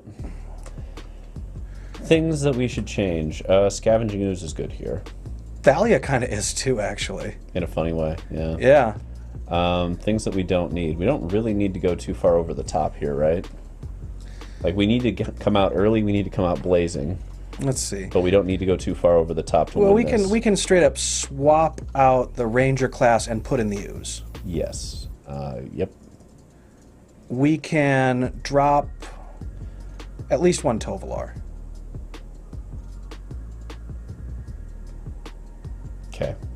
I think we can drop possibly one of these. I agree. And I think that's where I would go with it. Yeah, that looks good. The legends in the high end. Yeah. Dump down a little bit and everything. We else still want that is stuff gas. because we got to close out. Yeah. We got to close out, and we got to make up that value that they're going to get against us from time to time with all that blazing fast early action that sometimes forces unfavorable trades. Yeah. Also noting, we're doing these wins without casting Winota. Yeah. This has all been on the back of no Winotas. Yep. So if we were playing the more glass cannon version of this Winota deck, these hands would have been garbage. This hand, however, looks great. Yeah. I like where we're positioned here. So opponent is on the play. They should kill There's the the elf. mage. Yep, they'll probably kill the elf. But that's okay. We've got Ooze, which is also a spicy number to Yeah, run. they're oozing for a bruising. They're bruising for an oozing. Either way. Either way, there's going to be oozy bruises. Yep. I love the combination between those two cards. The Ooze Bruise. No, the Oh, Kamano and Soulfire? yeah, Or that's Soulscar? that's Yeah. really good. That's Alrighty. powerful. And there's Winota, too. Speaking of power. Do we play out the Ooze knowing that we're... Yeah, we still need to curve Yeah. and we could draw another one. Yeah, we got to deploy stuff. Look at our hand. We're going to keep playing stuff. Yeah, this is still white, as much as I want to put... They're going to kill the Yeah. Ooze. They're going to kill They're the Ooze. going to kill the ooze. And that's fine. That's what I want to happen. It's taking up time. And see, that's the part of the point of having these kind of upper curve things that are in our favor, is we can make disfavorable trades early as long as we can make favorable trades later that we're alive to make. Yeah. Because as long as we keep trading, they're not killing us. I'm not blocking this. Hell That's no. a trap. Hell no. Hell no. That wouldn't even be a trade. That'd be like shock our face, eat our guy. Interesting. Well, Okay, they're running a little lower on gas. that worked out well for them. Yeah, that's Okay. Ba-da-ba-ba. yeah, just jam it. Is it the Cathar? Fuck yeah. Okay. And then next turn it's probably the other one, unless we get an untapped land. That's true. That's true. And none of these trigger Winota. Right. Well, non-human. Yeah. Non-human. So only if it flips? It flips into triggering it. It That's flips and it'll interesting. trigger. Yeah, That's pretty interesting. cool. Right? Hadn't really considered that. No, nor had I. That's fascinating. It can okay, so it can trigger and get a copy of itself too, Yes, it can. which is kind of wild. Yes, it can. I'm fine blocking this here. No? Yeah, block it. Why not?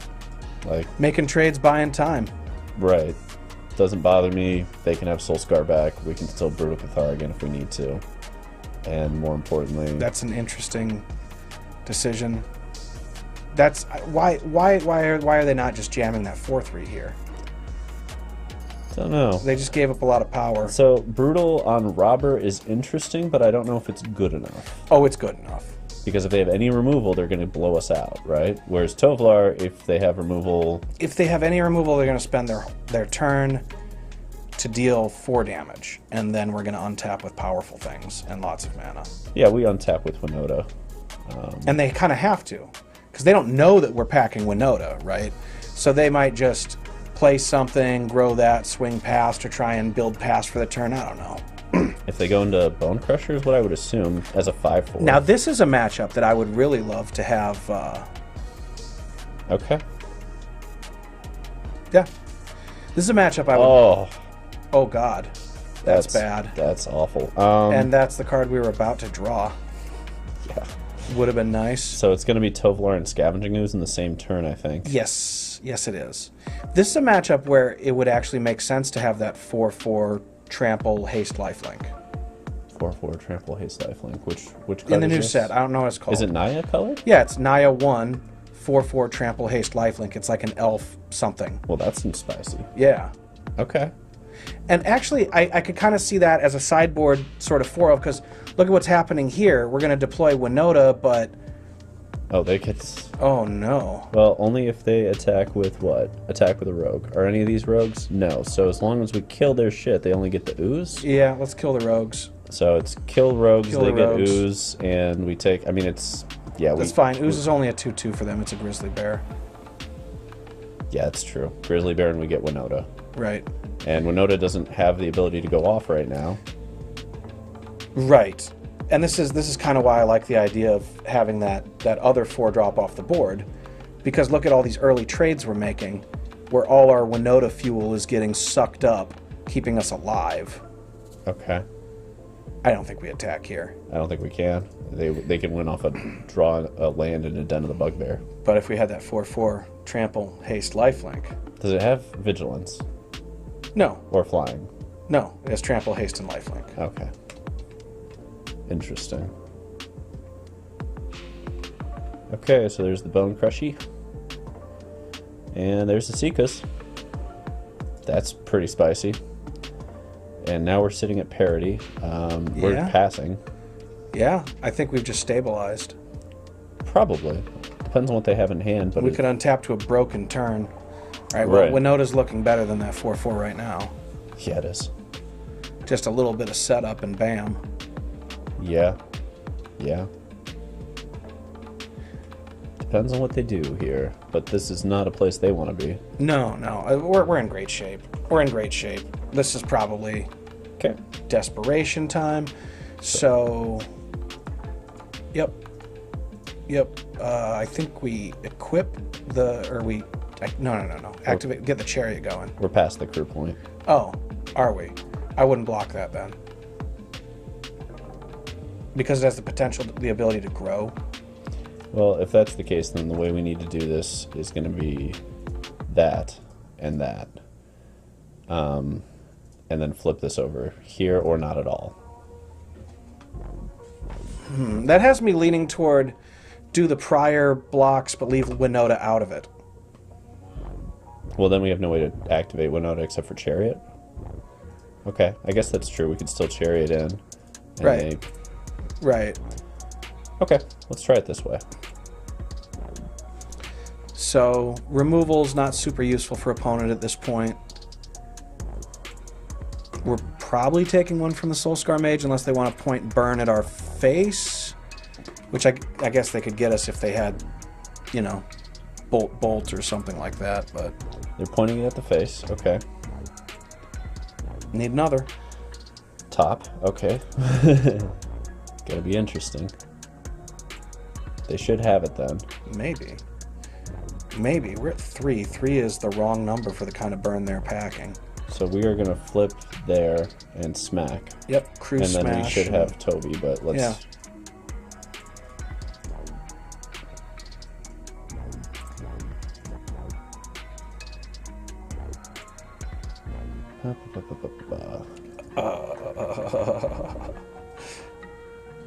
That's a human. I didn't even realize. I think it's the Cathar, isn't it? Seems likely. Yeah. Yeah, seems it's likely. it's removal. We need to have it. Yeah. Okay, so now it's 2 burn spells, basically, is what it's going to take. Yeah. If they go land, activate den to smack. We block with the Toby, which sucks, but like that's Then we're at 2, and we're still playing. right. Which is possibly what's happening here. Yeah, there we go. There it is. Okay. Hey, it's about to be nighttime, though. Yep. Which means that'll trigger it, won't it? Yeah, it will. Our werewolves all trigger on the backside. That's fun. Yep. Okay. We're at 2. We're activating here off Winota to get another trigger. Yep. And then we're smacking both, I think. Yep, let's just see what we get. Fine. Yeah, it's untapped. Oh, it's attacking. Yeah. Okay, well, sacrifice the non-attacking one then. The Which one to you want to keep. keep, yeah. Okay. And Tovolar. Wait, did they have a creature? Yeah, but this will draw us a lot of cards. True, and we have a ton of mana. Well, not a lot of cards, but 2 cards. And it's nighttime. Can we win actually with this? Maybe. Let's do a full control. because we have the ability. Well, drawing the cards is the right thing to do here. Depends. If we have lethal, we might have. Yeah, lethal. unless it's kill the opponent, right? Right. Well, 4, 5, yep, 12. Yeah, we had it on the board. All right, so Winota went off. That was damn good. Okay. Let's talk about this lifelinker though. Right. There may be a place for some number of them.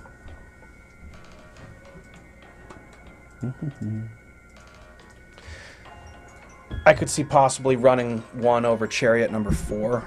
Right. Because we've seen several times now where we had a couple Chariots in hand and it was not ideal. Fleetfoot is what you're thinking. Fleetfoot Dancer. Yeah. Kevin Bacon. That's what I'm calling that from now on. Okay. From the movie Footloose, kids.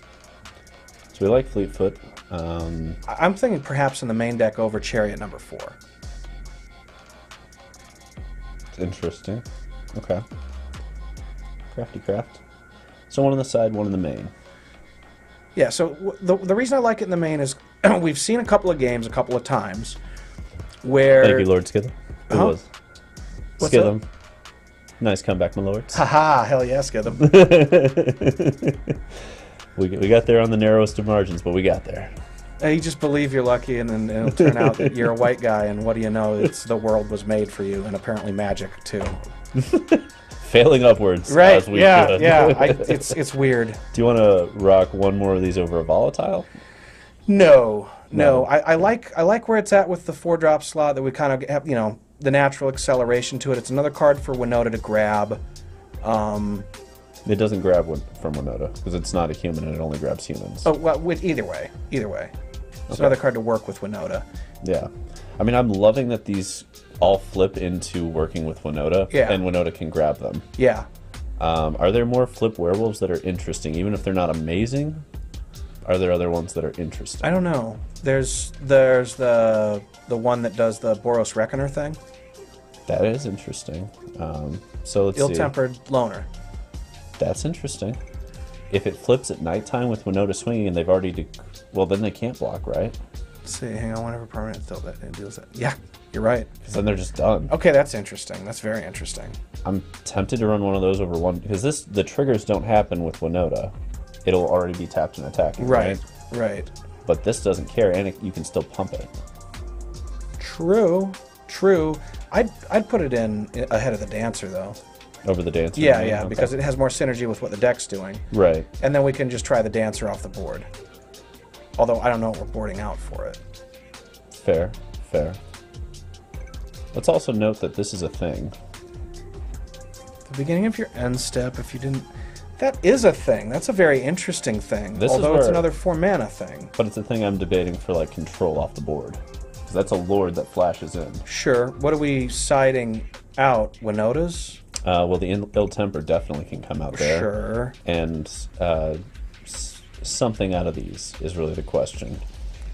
Well, Volatile Arsonist having haste is a fine card to keep. This kind of is a 5-drop with haste in its own way, because you're flashing it in on their turn. I can't imagine that we would want anything to come out for it other than the Winota, though, and Winota is still this, explode. That's the reason for the season. That's why we built the deck. Right. Okay, so that's it for rare wolves. Let's check uncommon, just to see. I mean, is this... No. I mean, part of me wants it over the Brutals. But No. We need that interactivity. We need to be able to... I don't know that there... Well, this is fascinating, but I don't think it's good enough. But what are we blowing up with it right now? I mean, Witches' Chariots, ovens. I guess, Witches' Ovens. Let's throw a couple on the board over something. We got a million cards. Probably those Thalias. Yeah, these didn't seem to We be something I'm that Didn't really have a interested in. specific use for them yet. This might be better than Ooze.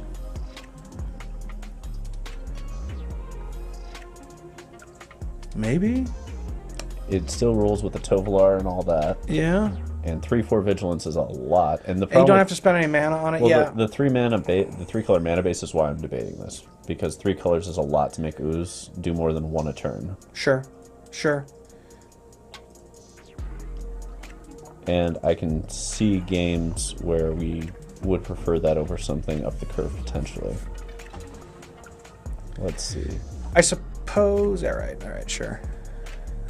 Where was that other 5 mana human that makes a wolf?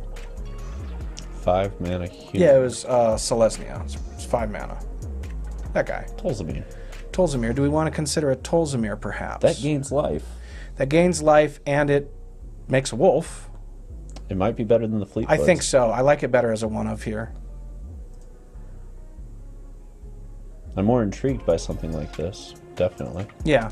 See, what I'd like to do, though, is find something instead of maybe a couple of the Cemetery Prowlers, because we're taking out 2-drops for him, aren't we? Theoretically? Depends. Because we'd be taking out Ranger class. Probably. Although, it kind of depends on what we're playing against and what we're trying to do with them, right? Against anything aggressive, I'm probably taking it from up the curve, because this is a big fat ass.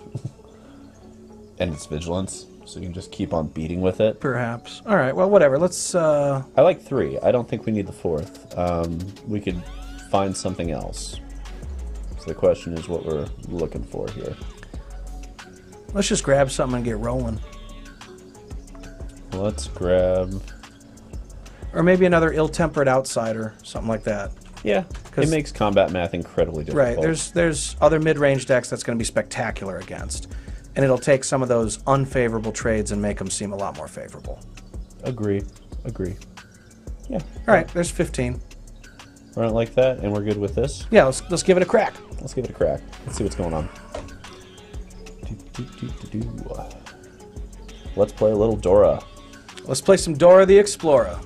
If you weren't here earlier, this format, we're calling it Dora. We had a vote on it. You missed the vote. It was unanimous. Explorer is not as much fun to say as Dora. So this is the Dora format. Yep. All right. Henceforth shall it ever be. Yorion. Ooh, spicy. Love this. Let's do it. Yeah, I like that against decks that are trying to win by casting 8 mana 5-drops. Right. We've got the ability to curve out and put a lot of pressure on and still have some staying power. Yep. That's where I want to be. Let's see. And we will have perfect mana. I think I would have gone the pathway over the temple, because you could still top deck like the identical pathway and not have taken 2. That's a good point. Because they're packing portable holes, I'm on Werewolf Packleader next. Just in case. Yeah. They have a second copy. I don't want to hit in the token. We'd rather have Ranger class. Yeah. And also, we'd rather smack for 3 next turn. Yeah. Alrighty. Start with that. Smack for 3. Yep. What you gonna do? No removal. I'm digging it. So I think we play an untapped land here so that we can't get force spiked in one of the many ways that you can get force spiked in this format. Right. Whether it's Jwari Refuge or something else like Censor. Yeah, the counter it unless you pay 1 stuff. These decks would be, especially a Yorion deck, you know they're playing some number of those. Okie dokie. Yep, and our mana's not wasted. Let's see. If we get an untapped source, we can pump Packleader, draw a card. Yes, we can.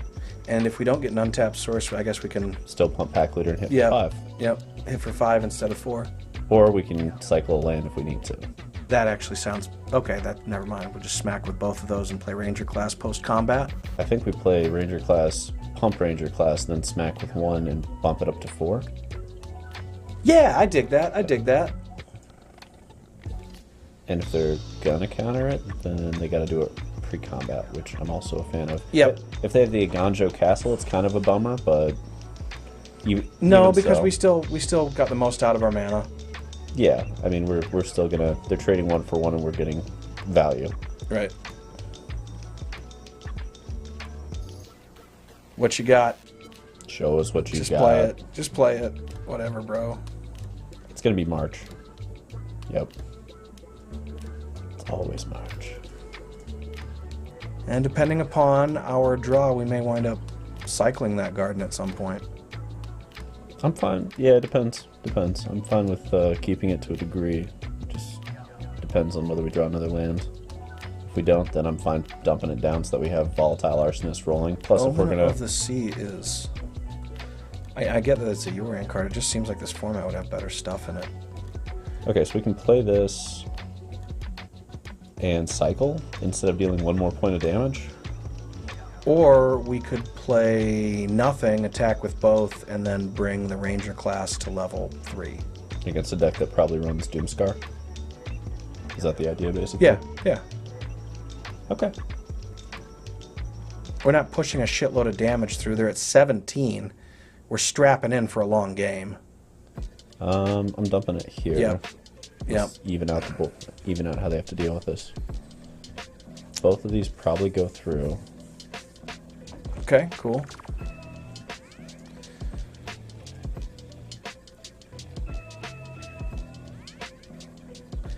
Awkward. Yeah. But not terrible. Just a little awkward. Yeah, that's not bad. That's not bad. Omen of the Sea, Omen of the Sea. Maybe we will see a high power haste creature sitting behind that pack leader. Or Winota. That would work too. That would work too. A lot of good action possibly available to us when we untap. Mm-hmm. This seems like that turn they put Yorion in their hand. Or the turn they play the one off the top that is there, if they have it, but they're missing a land drop. Nice. Okay. Okay, so they probably have an Emperor. Yeah, I would imagine, but there's nothing to be done except swinging here. I agree. And I'd rather do that anyway. Put the counter on the elf. Yeah. Yeah, I'd rather they killed the elf. So, there's the Emperor. Super annoying you can't just switch the attacks over. Right. So it goes. Well, the Wandering Emperor clearly has some martial arts skills and dodges the attack. Alright. Show me Winota behind that. Please don't sweep us up. If they do, they do. Again, we've got the Ranger class. We just need to start seeing a little action off the top. So you're saying there's a chance. Yeah, and we had a slight misplay here by not plussing the Ranger class pre-combat. Because we would have seen the Ascendant, we would have cracked that off the Llanowar Elf, and then we would have drawn this. It's not necessary. I mean, it's a difference of... It's a big difference, actually. Right. That's a difference of a card against a deck like this. Hey. I'm playing this untapped to get around Censors. Absolutely. What's to life? A choice.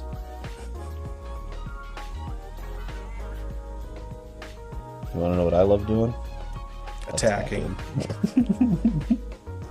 With what? Everything. Yes, everything. What's Ranger class doing? Exactly what I hoped it would. Counter on the 2/2?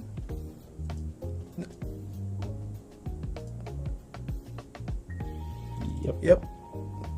I mean, we could have put it on the 3/2 as well, but I'm good with this. I like spreading out the power. Yeah.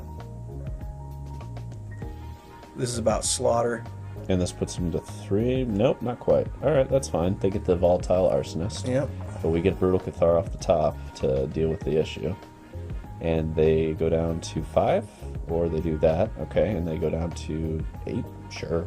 Okay. That's plenty of action left. Okay. I would be worried if we had 4 lands and they had 6. Yes. But they have 4 lands. Yorion is still in the grip. Here's the Jawar we played around. Wow. Played around it right. Yep. The whole game they're probably sitting there like, come on. Oh, and they got punished so hard if they've been holding that. Mm-hmm. And there's the Wandering Emperor Emperors again. for days. Was that the 3rd one? Yep. Coming out of this 80 card deck? Brutal Cathar to remove that. Kill the Emperor. Alright. Oh, Brutal Cathar off the top. Even better. Love that. Doop doop. Down you go. Out of here.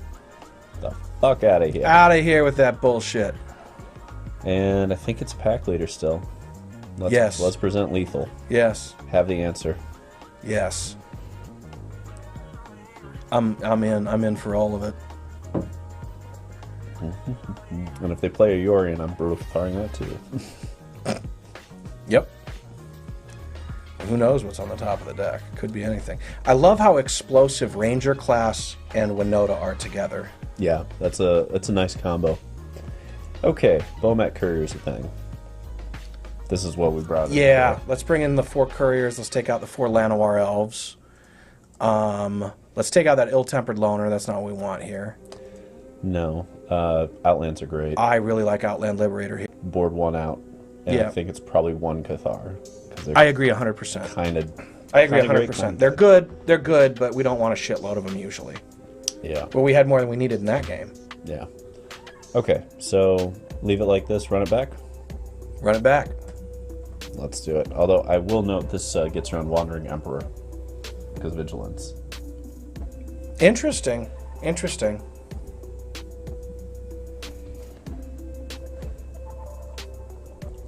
I don't think because it's worth it because they have no graveyard interaction. But Yeah, in a deck if that we has, see some in this game, they got 80 cards. yeah, We may be reconsidering that. Now that is a powerful start. yeah, let's get on the board and get going. Dot start. That's just getting better. Yep, that on green, and we're off to the races here. It's probably just another one of these plus this. I kind of like going into that and letting it go to night mode as soon as possible, especially when they play all those value enchantments that we can just eat up. That's fair. That's fair. All right, let's get after it. And they didn't see a Winota, did they? No. So they have no idea necessarily that we're a Winota deck. Why would they? Why Right. would they? Why did I just lose to that bad werewolf deck? All right, I'll clean it up in game 2 and 3. Right. I'll just sideboard in a way that doesn't acknowledge the existence of Winota. Is exactly what they're saying on their stream. So they probably sit there with a Doom Scar and then wait for us to overextend. Correct. Which I am not going to do. I'm fine beating down for 4 and forcing the issue. It would be for 5 if they don't do anything here. Right? Yeah, that's a fine clock, and they can't play their value enchantment, so they just go away. I think opponent... There's a march. Okay. Okay. And they really didn't want it to go to nighttime either. Except we're going to draw cards now. Yes, we are. Thanks. Top decks. Even if we lose, we're just doing a 1-for-1 now. Yeah. It's, And there's the green source. Spice. Spice. Yeah. You can be green too. Looks good. And they had to have things just the way they needed there, yeah. They've got a lot of cards yet. They've got a lot of cards. There's a lot of game left to play. So I'm assuming Wandering Nighttime. Emperor, right? Wandering Emperor almost certainly. Wandering Emperor almost certainly. And this is going to go into red. Let's think about this, because if we drop Tovolar, it'll be nighttime. What's that going to do? There's not enough mana to be able to use Tovolar's ability here and cast it. No, so we assume Wandering Emperor will exile this. Yes, probably. So if we cast Tovolar, that doesn't change that, but it does force the Wandering Emperor out. Because they have to deal with this. And, yeah, probably the exile, because when it makes the samurai, is the samurai indestructible for the turn? No. Okay, so it can just die. Yeah, the 2/2 won't be enough. Yeah, I like it that way. Yeah, Like let's roll that. And to clarify, are we worried about any kind of mana leak except for 2 here on Doom Ding? And if so, do No. Well, yeah, sure. Why not? We're going to play the land anyway. Right. Yeah, good point. Good point. Good point. Just in case they have double censor. Right, right. Something stupid. Right, don't want to... Damn it. I was hoping for a slightly more expensive card I could double censor. Frankly, part of me just wants to play the pack leader, not swing, but no, I think we force the Emperor. They have Doom Scars. Yeah, Yeah. we gotta play It's the game. in a hard place. That's the game plan they're on. That's fine. And then we're going to dump the pack leader into play, shift it back to daytime, but that also presents them with their conundrum on Wandering Emperor, which I like. Right. And if they just have consecutive running Emperors, it's a problem, but that's what they need. Yep. And at any point, we can top deck a Winota and make things interesting. Yeah. I love that we have kind of like a cranial plating in this deck. Right. Oopsie daisy, here we goes. Can we just call this Naya plating? Okay, so they have another Wandering Emperor if they're going that route. Yeah. Which means what to us? Which means maybe we play the Brutal Cathar. No, it doesn't take anything. Nighttime. So maybe we smash with the pack leader and use the Cathar's ability to give it trample and shit, so we draw a card and deal damage as we kill their token. Here's the question. Well, see, that's not worth it because that'll be exiled, so it won't draw a card. What do you mean? Like, if they play Wandering Emperor with this exact board position, they blow us out. We lose this. We don't attack with that one. Oh, just the we pack just leader. attack with the pack leader. Well, if that case, let's just take out the token. But no, if we do this, Oh, they right, 'cause block. We can nighttime. give it trample. Okay. We give it trample. So we still get to draw a card. They have to use Emperor to destroy the pack leader or exile the pack leader. Otherwise, we're going to draw cards. Or card. Yeah. Whether they block, whether they make another token and also block. Yeah, just It's going to dead us to being able to play any of this, though. that's fine. Okay. Just max it out at 3. We just dealt 3. We drew a card. We got a thing off the board. That's fine for a turn. And if they're going to... Emperor, there it is. Yep. A minus. Okay. And it goes into the vulnerable Emperor. Didn't get to kill our Tovolar. I'm playing this. I agree. We have Yeah, we have stuff to Keswick do with Wolf it. run. We have things to do.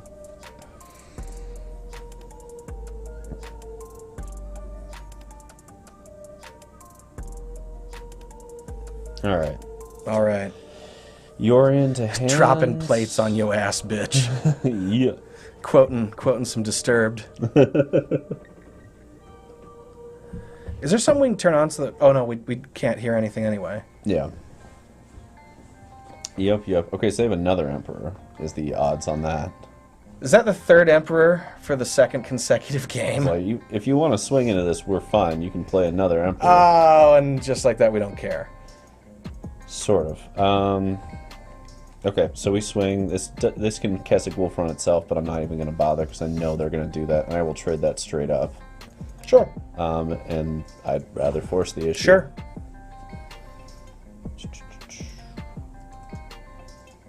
And let's see what they do. Because I will play Werewolf and Tovolar post-combat. Well, see, it could Keswick itself for 1 and force the issue, though. Because if they don't have another Emperor, that's awesome. We kill both of their things and we get a card. And if they have an Emperor, so what? We turn around, we play Pack Leader. 3 cards. There's no way they don't have some removal or some piece here.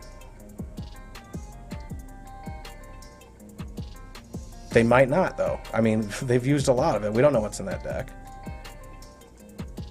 Sometimes you just have lands. Sometimes you have counter spells that aren't super useful in the moment.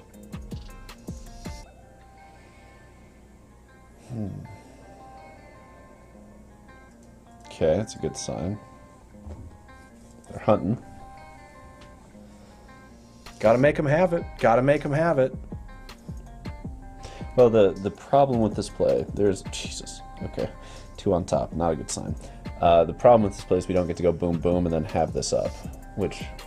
No, we don't, but this also is playing around... Oh, Jesus. Playing around the, yep, the sweeper a little bit with this decision as well, which we know they have sweepers. We know they have sweepers. Yes. This is just giving us... This play gave us an upside that the other line didn't, where opponent doesn't have it, and then we kill 2 of their things, and we draw a card, and we're still deploying stuff anyway, and it's still nighttime. And it looks like opponent didn't have it before they played their Omen. Yeah. And maybe the Omen got nothing, and it put us way ahead. Instead, there's Teferi. We need a Volatile Arsonist off the top, uncountered. That is our out here. I don't know if that's even an out, but it would be a start for sure. It would be a lot.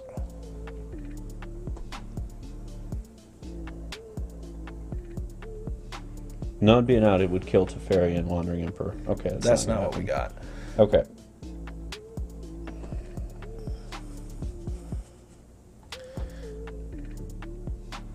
Nighttime issue. We can deploy literally the whole hand. We can deploy literally the whole hand. We can point... Because does Tovolar draw us a card if it hits a Planeswalker? No. Player. Bummer.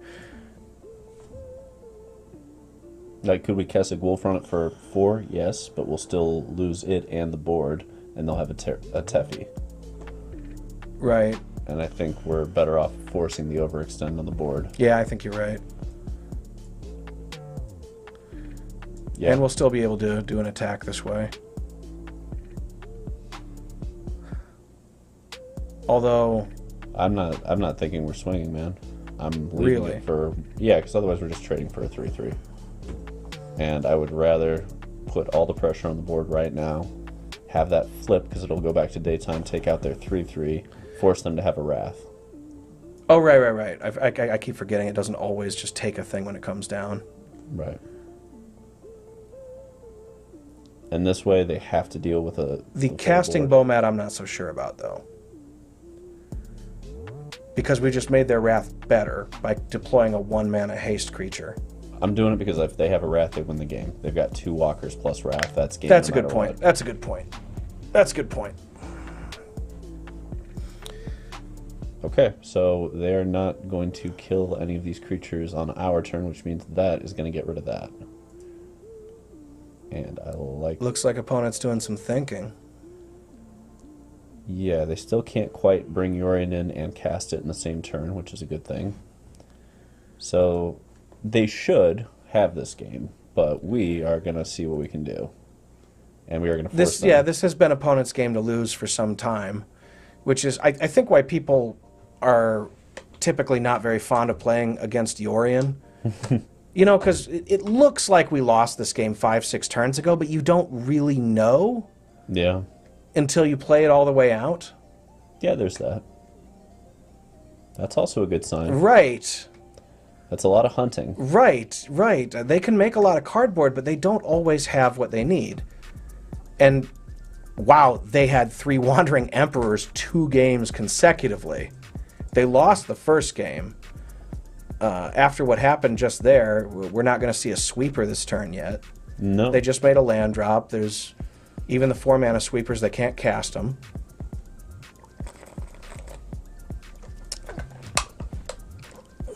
It's going to be a lot of pressure that gets applied here. The question is what they do with the walkers. They're going to get some Planeswalker value.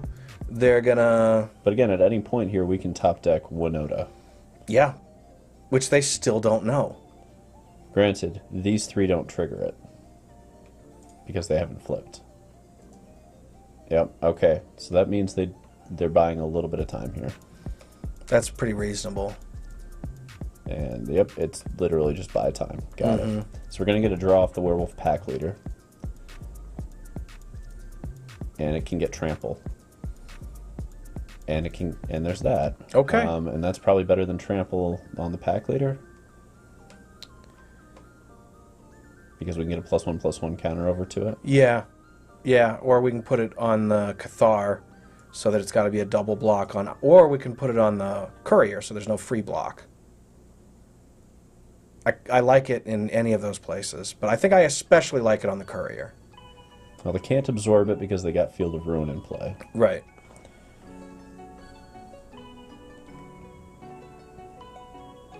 Yeah, I think that's where it makes sense to me, is to put it on the Courier, because then they're trading a token for something no matter what. Oh, you jerk. Sometimes you just got it. I don't know that I'm putting this on top. Nah, we want better stuff than that. We need better stuff than that. Yeah.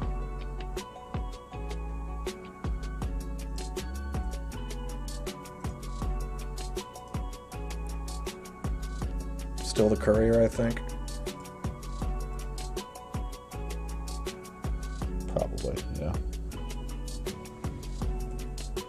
If only you could stack damage. Right! Right! Bomat Courier wasn't good enough already. If only we could stack that damage. Okay. Yeah, let him go. Tovolar comes back next. How are they doing on time? They're at 17 minutes. We're at 20 minutes. All right. Wow. plenty of time We're left. even streaming. Come on. Plenty of time left. Well, they've got Yorion decisions to make. That's like trying to figure out how to win the game the slowest way possible. Right. The deck's not slow enough. I need to think about it.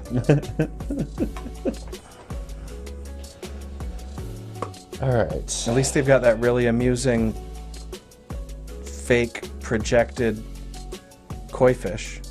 Like it's a double fake. You know, it's a fake of a fake. Did that occur to you? Oh, true. Right, because it's the projector Oh, wow. is Okay, yeah, they farewell. Interesting.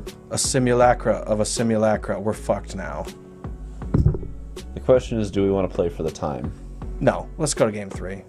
Let's go to game 3. We're running a stream here. This is going to be boring. Yeah, It's been boring for a while. Yeah, let's go to game 3. The only thing that kept this game alive was our thoughtful banter. I don't think this... I mean, Wandering Emperor is an issue. I don't know. Well... That matches up really well against Wandering Emperor's abilities and the size of the things that it deploys. I like it. They also play Memory Deluge, and this exiles it. Yep. Okay, let's put them in. This did not match up so well against anything. That was not spectacular. That's pretty clean.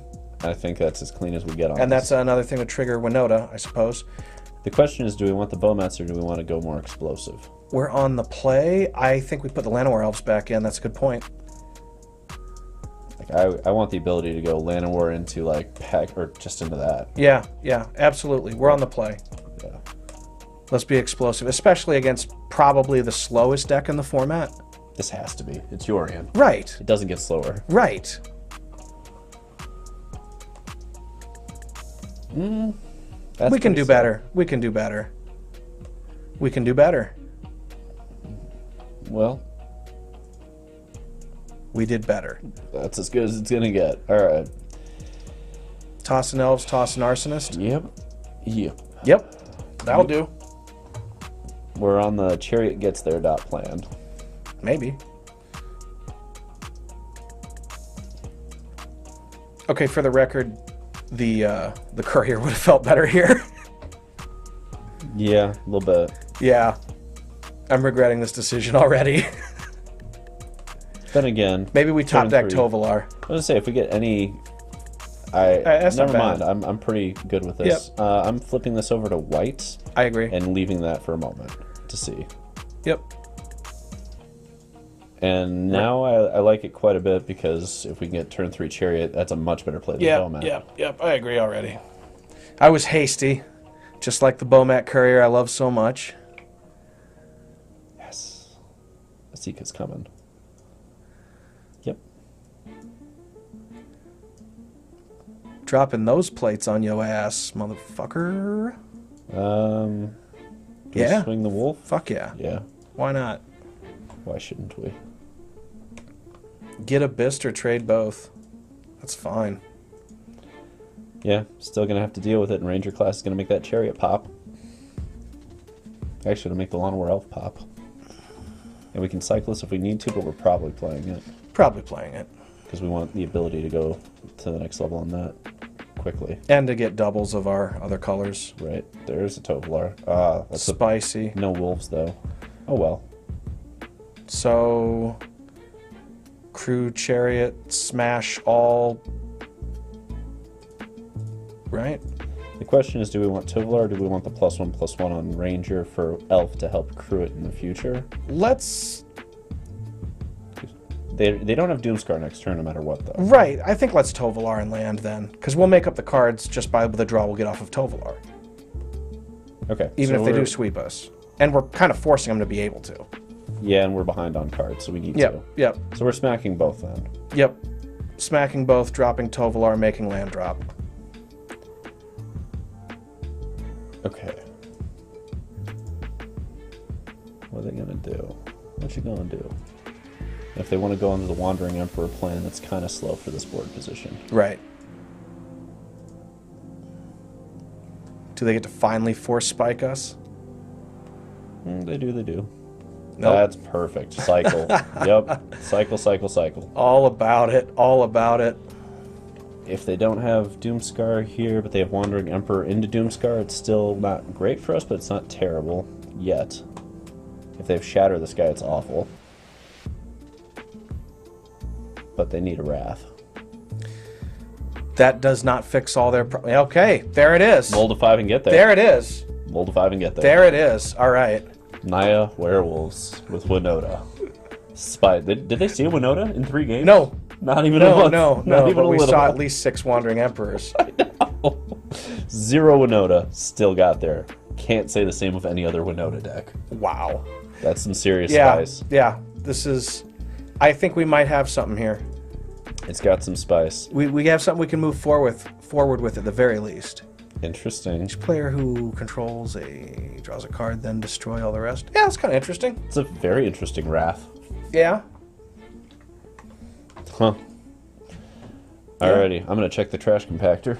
Right. Actually, you know what? It's 5. Might as well run our intermission. Yeah, we're gonna take a quick break, do a little intermission. We'll be back in 10. If you don't run the trash compactor from time to time, they fill up with little swamp creatures and Wookiees. We'll be back in 10. Stay tuned.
And we're back. We are. We're back. Did you miss us? Back on those hard streets of New Capenna, where Don Corleone from Dominaria has his son Alfredo Leone watching his back not well enough, and we're going to stab him with wolf fangs. Get ready for Wolfie Winota. Yeah. I think that's what I'm going to call this. Wolfie Winota. Mm-hmm. J.C. Burjolis. All right. Prepare to die. I'm good with this. That's hot. That's hot. Why not? Why shouldn't we?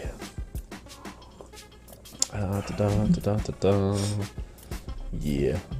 This is where we like to be. So roll out like Cragcrown Green, or do you think Stomping Ground? Stomping Ground in case we need the double red and we draw a different land, right? Yeah, we do have the guy right there in our hand. There's the thoughts. Maybe we won't. We'll see. This is fine. They don't have great choices here. They don't. They're probably going to like crap their pants and go Winota, which is probably correct. And now we still have a very... and we drew another. What a blowout. Yeah. I just had to take a sip right as that happened. I very nearly sprayed that all over all this sensitive computer equipment. The spice is real.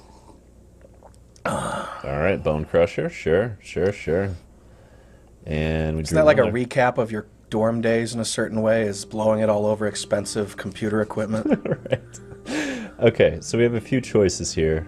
We can go into the Werewolf Packleader. We assume they're going to play out the Bonecrusher, right? And if we go Llanowar, then we can go into Winota, but if we do that, we are also... attacking into a Bonecrusher. Well, when we do it, we're not going to have an attacker, because that's turn 3 still, right? But that does force them to have to deal with Winota, and if they do, then we can still potentially go into Volatile the turn after. That is pretty sick. Which I like. That's a good setup. And I'm just going to play out this into white and leave this open. Absolutely. Defer unnecessary decision making. We know we need white. We don't know whether we need that on red. Right. So we got double red in the grip, double green in the grip. Okay. Our second green is on the battlefield. Okay. Second green's on the battlefield. I think we're doing red here. I agree. And now we've got another elves in hand as well. Right. And we'll just play Winota and force them to have the removal. Correctamundo. I mean, if they have another one of these, they get there on that, but... Well, okay, alternatively... I mean, they're Rakdos. They could have all kinds of things that could kill it. Alternatively, we could play out another Elfin Pass, but that's probably not the... Nah. No. Let's see. No, and then we're asking to get, like, smoked by a meat hook for one. Yeah. You know what I'm saying? Yeah. Yeah, I'd rather force them to have another blood token creator to get going. And if they and then to sack it on, yeah. And frankly, I don't care if they kill Winota that many. Yeah, that's fine. Yeah. I want Volatile. I want the land off the top to go boom. Mm-hmm. And if we get to do that, I think this game becomes very simple for us. Perhaps. Another Heartless Act would simplify the situation in their direction. There's the land. Show me the removal. All this is going to do is get them for 5 right now, though. Fine by me. It's a good start. It's a very good start. Let's start at the very beginning. A very good place to start. Bing, bing, bong. Arsonist your life. Okay, we're ahead on board. We're behind on cards. There was an argument to be made for going Packleader and Elf there. I would have still gone Arsonist. Oh, now I'm definitely happy. I like it even more now. Yeah. So now we can use it to make sure we kill Soren. Oh, this comes down first no matter what, right? Yes, it does. Well, yeah. Yeah, we want to get that +1/+1 counter. Yeah. It's a question of that, because we're going to... Okay, let's put it this way. We have to swing with the Elf against this, because they're going to double block, so we're going to ping one of these creatures, and then we're going to ping this and smack at this. They're going to double block this, lose both their creatures, And this goes down to 1, so we want the elf to hit for the last one. Yep. So we have 2 green to play with, so we can go Pack Leader, Elf, or we can go Werewolf Pack Leader. If we go Werewolf Pack Leader, we have the ability next turn to pump it and smack and draw a card. True. That's it. So That's it. I think it's this, but let's just smack both first and see what they do. Yes, we can lose that counter, but... Right, yeah. You. And you. And you. Feels great to be able to target 3 things with that ability and not have to hit the 0 on the last one. Right. As predicted. As predicted. And down it goes. Wow, that was great. And now we're playing up against Bonecrusher, but we'll be able to trample draw. Yep. Which is where I want to be. Yep, and we're slowly... And now we're ahead on cards. And now it's going to be dead even. Okay. Yep. Yep.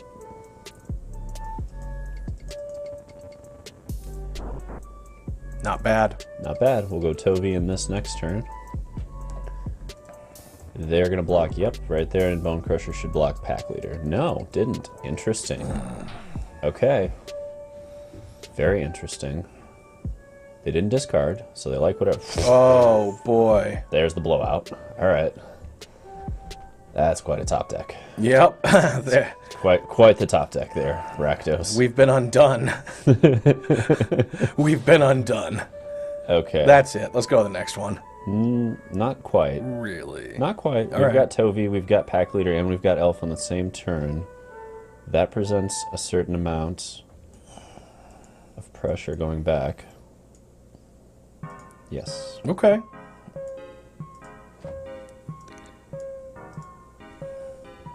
Probably dead. Gonna play one more turn because they're only at 9, and we're gonna... Let's see. They've got Hive. That's where they get the win. Yeah. No? No. Well, they got it's still- Chandra, Hive, the creatures on the board. It's still not enough. Is that a fatal push? Wow, they got that too. Okay. Yeah. That's probably the final. Who knows? Maybe they'll target their own fucking shit. You never know. A permanent you control left the battlefield. They Oh, they targeted Tovolar? No, I think they're just... Okay. Does that count with reflection? Because it shifts, but I don't know. Yeah, because it Exiles and then returns. yeah. Oh, wow, that's a spicy number with Wow, Fatal Push. yeah. Okay, they're not even sure. They're just using the treasure to be exchanged. Yeah. Okay. Yeah, there's no Anyway, way we next come game. back. Yeah, there's no way we come back from that. All right. Oh, that was even the wrong play, but it didn't matter. They had active Kiki and Sean. Okay. Ill-tempered. You're good here. They've got enough damage-based removal that's going to have some fun. Were they interacting with their grave? They really weren't. No, but 4 power, 3 toughness is a very relevant body against opponent. True. True. Brutal Cathars are not great against a deck with this much removal. Yeah, I like a swap out there. Now, I like bringing in Tolasmir. Yeah.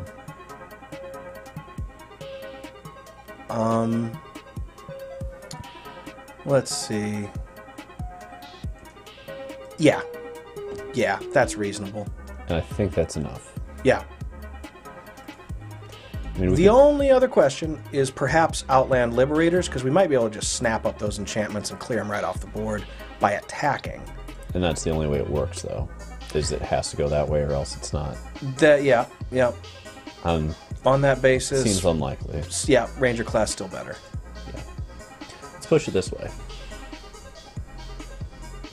I was kind of curious if there was going to be a Rakdos list, because I know there's a tier 1 Rakdos list that's running all these fatal pushes for Winotas and just doing what it does there. Just clean it up, clean it up, clean it up, you know, over and over again. That's not great. We can do better. That's 3 5-drops, and we don't have double green. Yeah. Yeah. Oh, he's with the... Rolling to 5... We're keeping it. Yep. Yep. Okay. Show me an untapped land. Followed and then by one. another one. But if we get that, this hand can win. This hand can definitely win. Not now. That's going to be a Fatal Push. No, it's Thoughtseize. Well, it's a Tovolar then. Almost certainly. And... How greedy are you? Yeah, that's the right play. Oh, I would have done there. Okay. Mulling to 5 against Thoughtseize feels bad, man, but you know what? That's... Mulling to 4 would have felt worse. Yes, it would have. And at least there we had a shot. If they didn't have turn 1 Thoughtseize, we would have smashed down a Tovolar, and that would have been pretty close to you recovery. Bastard! Don't give me hope. Don't do it. Oh my god.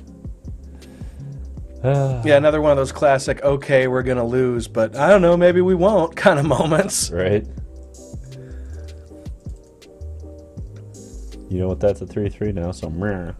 I wanna see the set, now that we've had the 1920s gangster set of New Capenna. Right. I want to see the set that's, you know, like the Las Vegas set, you know? Okay. Or, Okay. where it's casinos and crazy stuff, because I want to see more cards like Final Fortune. Yeah. Where it's just like, I'm either winning this turn or it's over. I want to see coin flips that are relevant. Right. And that would kind of chop these games in half sometimes. You know, I could see wanting something that's less predictable like that against an opponent who's going to win inevitably. Right. To have something that balances, that like makes a gamble in your favor and has something about like if they continue to keep playing the game, they're subjecting themselves to more gambles that they could lose that are really high stakes. Yeah, I could see that. There's something to be done. There's something to be done there. Meanwhile, we're losing this game for sure. Yeah, almost. Well, not for sure. Right, we might draw our double down. We might draw from Winota. Yeah, cranial plating. I think we're blocking. Yeah, we're low. We're already low on life. Yeah, why not? No, why not with a Chariot? No. Yeah. Bad. Well, I'm feeling ill-tempered now. Yes. And I think we are activating, smacking, and copying so we can get rid of 1 Graveyard Trespasser and get 1 more token. Because they are low on cards. Yeah. It's awkward that we did it this way. It's going to be even more impressive if we win now. I mean, if they had the Fatal Push, it didn't matter. Yeah, it didn't matter. Didn't matter at all then. It was just a question of that. All right, let's move on. Yeah, they got active Kiki and Graveyard Trespasser. Let's move on. We're not getting through that. Okay, any changes we want to try making here? Well, how are we going to deal with this scenario is the question. What, that deck? Yeah, I mean, like, that Rakdos deck is one of the top 3. There's Naya Winota, there's Rakdos. Let's open the list so we can look at it. Okay, let me see. No, I mean the list of our deck. Oh, okay. You know, so we're not just looking at deck boxes here. Sure. Okay. Let's pop that deck list up on the main screen. This? Yep. So we can lay eyeballs on it. Yep. So, we're trying to solve Rakdos. Yes. And they got some good mid-range shit. They got some more... I mean... Esikas is a big deal against them. Esikas is very good there. This, not so much. Yeah, I think I'd rather have 2 Esikas than that almost every time. This is just so much value. I don't think it can be Right, ignored. yeah, I keep forgetting about like when you do all the work of answering a Chariot and then just play another one, right? Right, just get blown out by the Right, second copy. of course, what happens if they don't answer the first one? They probably fucking lose. Yeah. Okay, yeah, so that was an experiment from many formats gone by, performed yet again here. The 4s look tight. I really like the Arsonist. Can we, I don't know, is there some check for other things we could possibly roll into, or do we want to consider that lifelink Footloose guy? Do we want to consider Kevin Bacon over maybe some of these sideboard slots?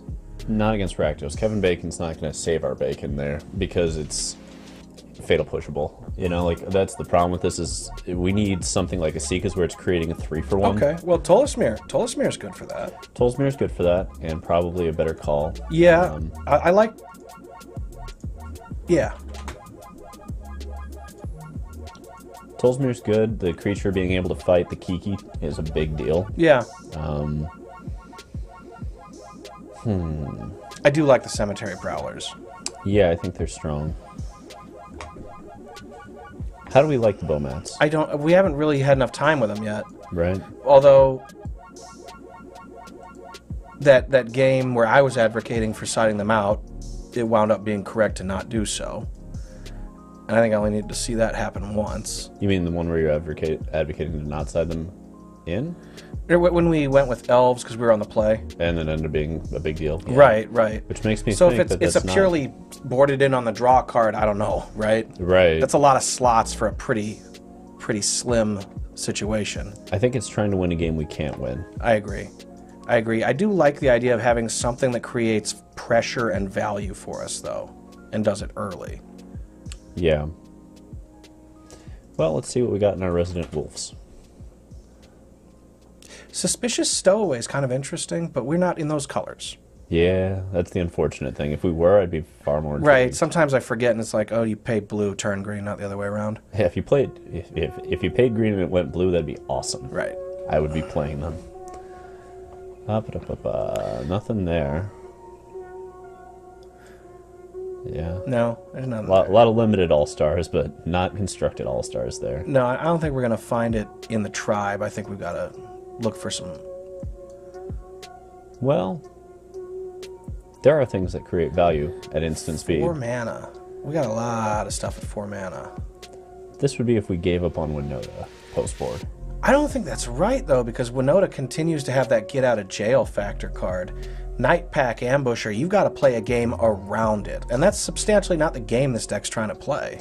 Well, there's also the fact that we can play Army in the Cans that Winota can get us that we can also play later. We can do that. I don't know that seems like it's trying to beat Yorion at its own game. And I don't think we'll be able to. I think... This is for Rakdos. Oh, for Rakdos. Yeah, both of these I would consider for Rakdos. I like Tolasmir better for Rakdos, though, because we can actually deploy it with mana faster and to substantial effect. That's true. Like, it'll immediately give us a guy and immediately fight a creature. I'm fine pushing more towards these post-board over the volatiles anyway. Perhaps we would have some amount of both. You know, we can take out, for example, the... I'm saying we board out like 1 volatile, board in 3 Tolasmir, and take out 2 Cathars. We could probably take out some pack leaders. That's a lot less relevant in that matchup. Well, if they're going to play, Bonecrushers, then we have too many targets to take out all the targets, right? Yeah, we can't take out all the targets, but the pack leader is not going to be a card that decides the game almost ever. Yeah. So we're kind of cramming things up the curve, but it's a deck that's going back and forth and thought seizing and all this shit.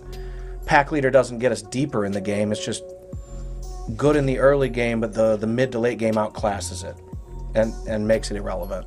Unless you put a ton of counters on it. Mm. I'd rather just cram the upper curve. Well, there's also just going back to walkers and doing things like that. More 4-drops. I don't know. Well, it doesn't have to be that one either. What can we get at 3?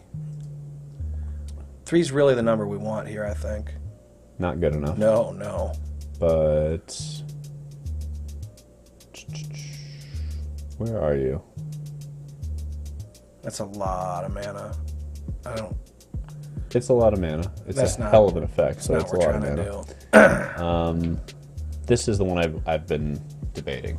It's not a threat by itself, though. No, but it turns all your 1-drops into super relevant. Okay, let's go back and take a look at our 1-drops and see how we might do that. So what would you be talking about doing for this kind of matchup? We're talking about like the Yorion stuff here, right? Well, this actually goes into a number of things. Like Rakdos, this is pretty solid as well, in my opinion, because it's going to ramp us. It's going to make sure that all of this is relevant. Yeah. And we can play it turn 2. Yeah. And pushes us into the volatiles. It pushes us into. You know, I do like Tol's that. Mirrors. I like that plan a lot more in light of also taking out the other 1-drop, the Ascendant Packmaster, because then as we're loading our upper curve, we're also loading in ways to get there. So yeah, I'm in. Do something like this. Absolutely, that looks great. And now we have the ability to post board go, okay, we're taking out 4 Cathars, a volatile, 4 Packleaders. That's 9 for 9. Is there a way we could avoid taking out The volatile? Yeah. I think we're going to want only 6 drops. So if we go down one more Tolzamir. Yeah, let's cut a Tolzamir and add something else lower down the curve then, instead of having to actively cut cards that are good. We're over sideboarding if that's the case. Right, in this case we're doing 8 for 8 then. We're doing Yeah. Brutals and Ascendants out for 3, 3, 2. Yeah. And that's probably fine. Yeah, now we're not over sideboarding. And then it's just we have one more slot in the side to mess with things. So what's a spicy One of that we can just drop in here for now? Because I don't think we want more copies of anything we've got sitting there right at the moment. Let's see if there's just one spicy wolf that's worth doing. Just one. Just a wild, crazy wolf. Everbrook Caretaker's kind of interesting. If this sort of like this slog that goes on forever, if we're playing against, say, like a mirror match kind of thing, right? And we just stare at each other's creatures for a long time. That's stronger then. You sure? Versus the whole team pumping every single turn? Only if it's night, and like if this is daytime, it can be kind of a thing, but like this is going to let us fight at night. Yeah, that's true. And it's also going to army into can for 10 power when it hits. Yeah, night fight. Yeah, you're right. So maybe it's that, maybe not. Like we can also. Hey, what's that big old Garrick do? That this makes... is black. We don't have that. Oh, we don't have that. Yeah. Well, let's just completely change our mana base to accommodate this crazy one of. Well, here's the other thing. Maybe it's another ill-tempered loner then, because we're talking about like a mirror match type situation. We already have a lot of upper curve stuff for that anyway, right? Yeah. Yeah. As a one of, that might be a spice. Yeah. And either way, I'm not mad having one test slot that we throw something like that. Right. All right, let's see if this is more concise plan for dealing with a few of the things. I do like now that we jumped into the match, another thing that occurred to me is we could have played one Chandra. Yeah. I think that would have been better. Yeah. One Chandra Torch of Defiance. Yeah. Especially with that going up the curve shit and yeah. Whoops. That's fine. We're going to play a match that we totally wouldn't have boarded it in against. Yeah. This is fine. So 1-drop pass and probably off the green side of the pathway. Yeah, green side and that. Yeah. And then we'll get Jetmirs, and then we'll get Temple into Toby. Yep. Or Brutal as need be. We'll play or a with 2-drop that we can play on curve. If we so choose. Yeah. Goosey. Okay. Okay. That's awesome. So they're probably on Cat Oven, or they're on Winota. It's one of the two. If they're on Cat Oven, this will get rough. If they're on Winota, possibly less so. Jund Cat Oven, that would be mighty slow. They're on Winota. Yeah. So next turn is going to be a Winota and a swing. But we can pop out the Jesper Sentinel with Brutal. Yeah, I kind of like that. Just slow them down. And then we can get Toby in. Well, if we play Tovolar and smack both here, we can draw 2, then they get 1 Winota triggered. No, this is probably still better. Yeah, don't let them trigger Winota. Don't put a Bloodbraid Elf in their hand. Yeah. That cascades up. Yeah. Yeah, and now if they want to do Winota, they've got to do it unprotected, which I wouldn't suggest doing, but they might do it anyway. Really, you wouldn't suggest doing things unprotected? Not for magic cards. Nothing too Shuffle fancy. without sleeves every day of my life. No, nothing too fancy. Okay, is it Tovi or is it's Esika? We get +1/+1 counters. Yes. Let's put the grindstone and go. Yeah. Bing bong, get him. Very nice, very nice. And this way, even if they're swinging with Winota, we are putting lethal on board. This is an incredible amount of pressure. Yeah. What are they going to swing with a Winota? You know, even if they get 2 cracks, which it looks like they'd get, what 2 cards are they going to drop to take us from 18 to undo this? Like, they can roll with Agent of Treachery, and I'm still not that worried. That's what I'm saying. They could go Agent, and That would be powerful, but we could probably still win through it. Well, especially because we can crew in response to tap things down. Right. So that they don't have the ability to push through. I'm willing to bet you don't have the thing you need. Correct. That's the beauty of creating a situation like this. There's pretty much nothing that'll get you out of this. And this was as simple as Packleader, Cathar, Chariot. Yeah. And so they can swing. Incredible high quality card stuff. They are going to gain some life. That's important. And they're going to get Tovi. Okay. Oh, that's Army in a can. All right. This does a lot of work for them. Oh yeah, I totally forgot they can just go get that. Don't get another one then. Just whiff. Well, they had to hit Huntmaster. They hit Hunt. That's quite something. Okay. The brutality. Yes, we'll go to blockers, and I will block here and here. And Oh, it's flying. flies. All right, Yeah. whatever. Can we smash through on our turn? Maybe if we draw Winota. Yeah. Yeah, let's just take a bunch of damage and draw Winota, otherwise it's done. Yeah. This is we draw Winota or we die. That's fine, because normally the kind of thing that it would take to get you out of a circumstance like this would be Let's see. like a Wrath. So we can Cathar and smash. Well, we can Cathar here. These only when they enter. Yeah, they don't get them again. Right. So we're going to Cathar their Winota. Yeah.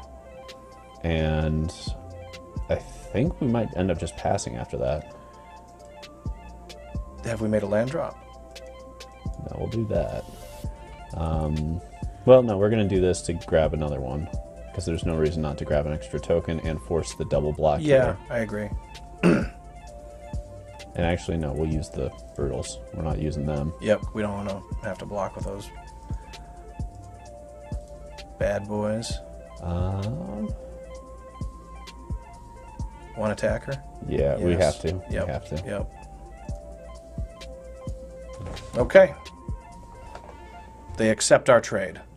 Yeah, I mean, if they have another Winota, awesome.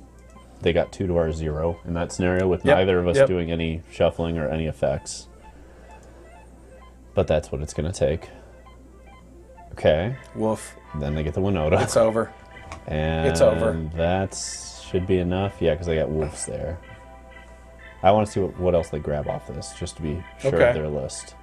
There's a Cathar. Okay. Awesome. What a super Is that crazy another Cathar? Bloodbraid elf. Another Tovolar and a Kenrith. Okay, so they're on that list that Okay. we started on. They're on glass cannon. Glass cannon all the way. It's good. It's good. Yeah. Tovolar Huntmaster still just a house. It's good. Do we want to consider one sweeper for this matchup? That would be really powerful because we are playing the higher quality stuff. I mean, that's not what we got before us right now. Right now, I think we're stripping out our pack leaders. Right? The Ascendants? Yeah. Probably.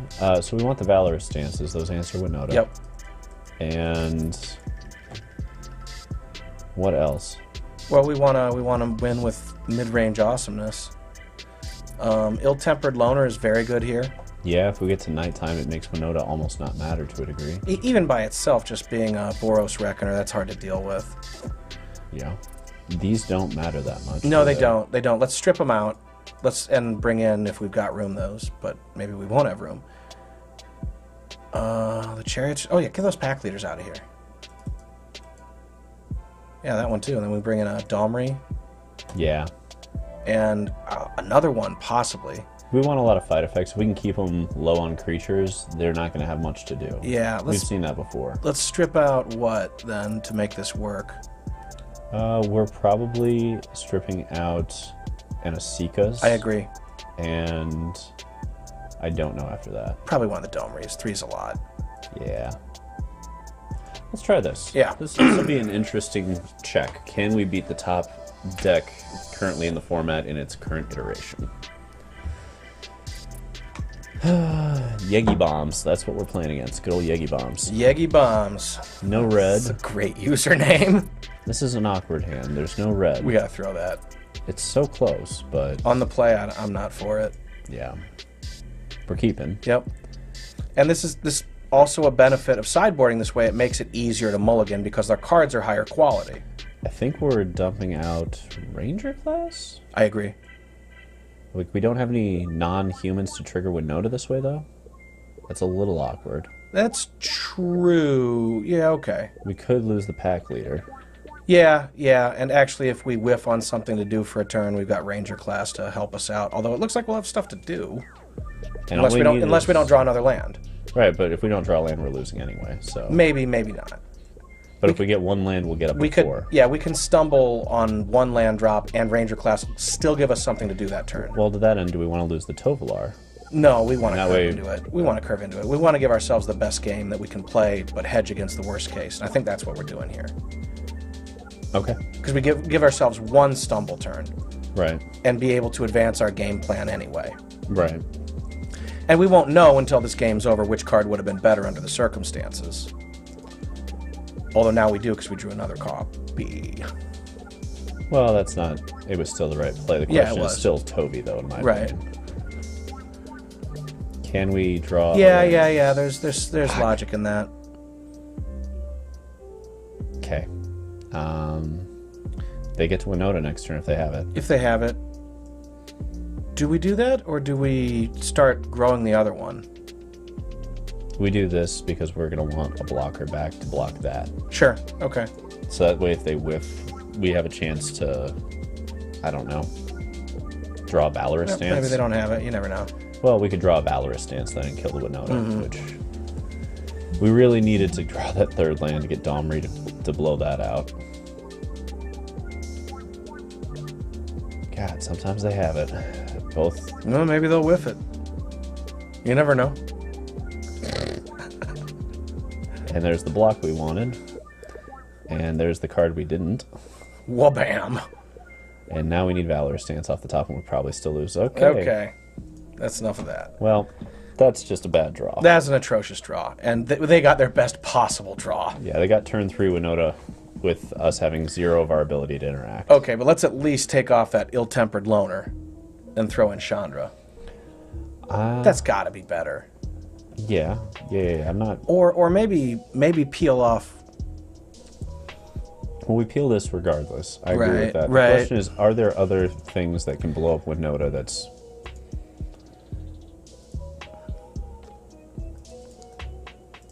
Chandra's such a team player, though, doing all kinds of stuff we want.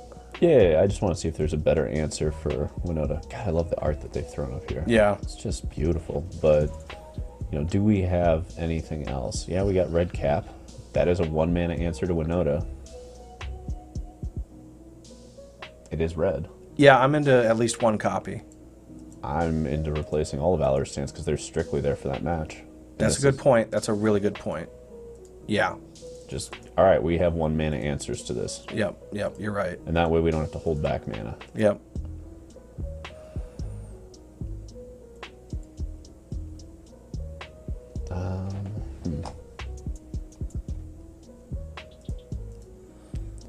What is the last card we want? Chandra? I'm actually really intrigued by running 1 Snakeskin as a Miser's copy. Against those Rakdos decks, they rely on those removal spells hitting every time. And if you make them stumble even a little, you can usually punish. And also Wandering Emperor. This punishes the fuck out of Wandering. If we were to do that, I would prefer to do it in the main deck because that's not going to be something we want to do on the draw. So if we have 1 copy in the main deck, then we have the possibility to have it on the play twice. That's probably not worth it. And if it's in the sideboard, we'll never have it on the play more than once. Yeah, that's probably not worth it then. Okay. We could play Wandering Emperor. More double white? Maybe. I mean, we could play Wandering Emperor as easily as we can play Chandra. Right, except that we're already trying to slant for double red because of volatile, and we're not trying to slant for double white at all. And there are But decision cards. sure, there are decision cards. That's a good point. That's my only point on it. Like, I understand we technically Right, can yeah, cast you're each right, you're equally. right, you're right. Decision lands. Right. I'm fine with one Chandra. One Chandra does a lot of work. A lot of work. Kills Winota. Yes, it does. It's a great Swiss Army knife planeswalker. It just does everything. All right, so we're sitting 2-2 with this. Let's run it again. And let's see how we feel after 5 of these matches. I mean, either way, Explore Dora is wide open. Yes. It's a lot more open than I thought it was. There's a lot to be figured out here, and it's been interesting. It's nice to go into this and be finding that balance between the least interactive, most powerful, like that last match our opponent was playing, and trying to find that deck that you need to build in the middle, which is what we're attempting here. I think it's there. I agree. Like, I don't think we can afford to get Thoughtseized and lose the game. You know what I mean? Agree. Yeah. That's going to be green. Yep. And that way this can be red or white, and this can be red or green. Yeah, that'll be fine. That'll be fine. That'll be fine. Okay. Okay. So, Cemetery Prowler, you're going to come in and do some work. Yep. Red and red, white, or this goes to white, and we hold this back for a second to figure out what we're going to do. Yeah. Yeah. I agree. And then we're playing Ranger class because it uses all the mana. And we set ourselves up for Winota potential. This should be the Greasefang deck. It sure looks like a Greasefang mana base. Yeah, I think this is Mardu Greasefang. Okay. What a cool name for a deck, by the way, Mardu Greasefang. Why? We should be playing it just because it's called that. Parhelion's fun. So we have the awkward moment here where we want green for this turn, but we want red for the others. But that's going to be what it's going to be. I think we just let it be red. Yeah. Yeah, we gotta let it be red. We have to make sure our top deck gets there. Do we want the Packleader or do we want the counters? I think the counters because, well, they're gonna block. Yeah. It's Packleader. We'll swing first. Yeah.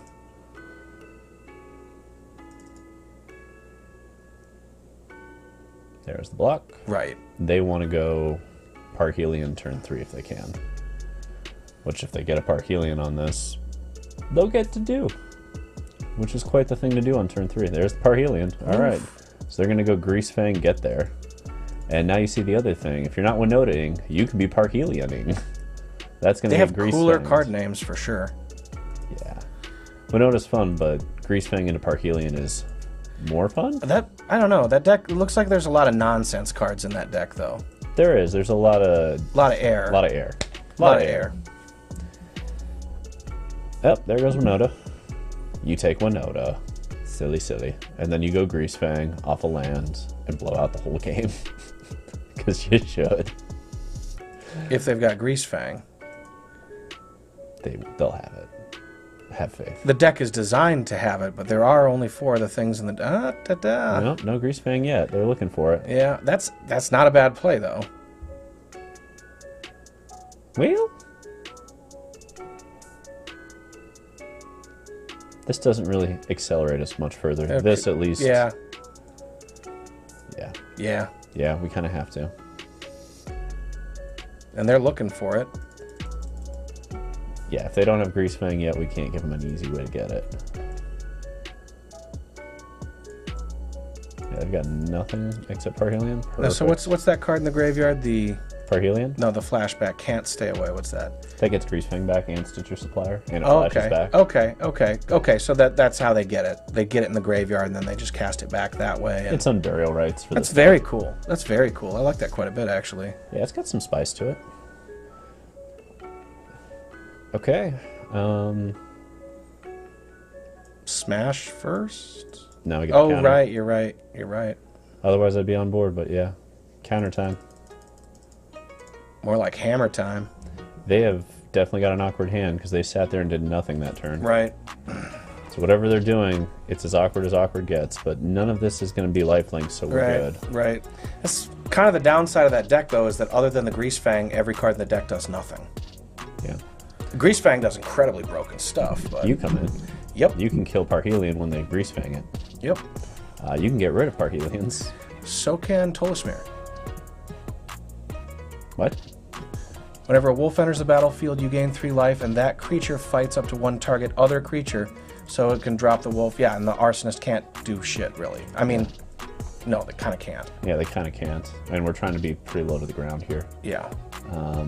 We just need to apply pressure quickly. Take out the pack leaders. They match up really poorly against... This one or this one? That one. Against Stitcher Suppliers, they match up horrendously. Yes, agreed. I think I'm fine with one of these. Really? Well... Here's why. I understand that pretty much every single time this is going to cost us a land, but sometimes we have to kill Greasefang for 1 mana now. And as a one of, I could see that being... Why not Domri?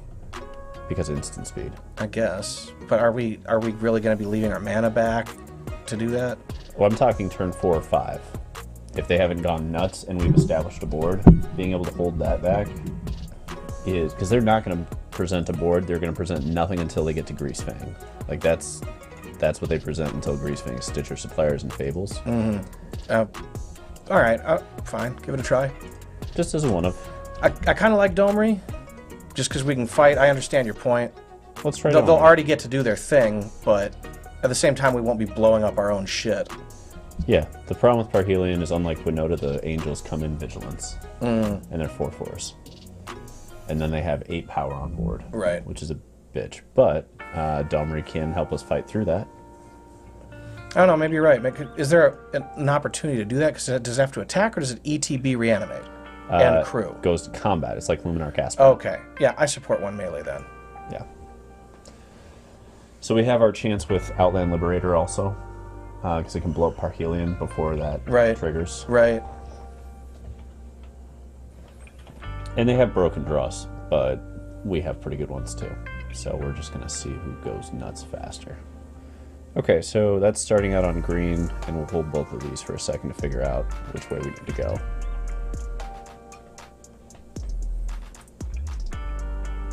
Well, we're definitely going into that unless we draw another land, because we can't afford not to play these. We've got to put pressure on. And Winota either happens or doesn't. Yeah. Getting after it. Let's see. Right on, Solid Shadow. Right on. Fatal Push, sure. Why not? Why shouldn't you?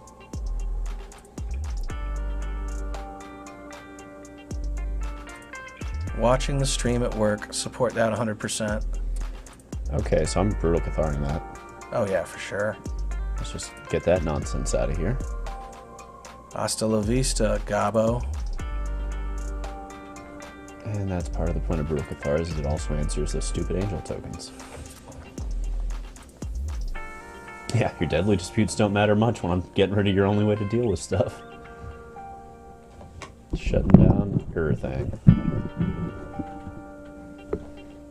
And if you don't play anything, that turns into a 3/3. Yeah, baby. Okay. So the mana's not where we need it to be, but not bad, not bad. No, we're 1 red source away from fine. And we got a lot of play between now and then. That does nothing. Interesting choice. Probably a deadly dispute scenario. That seems like a fun thing to do.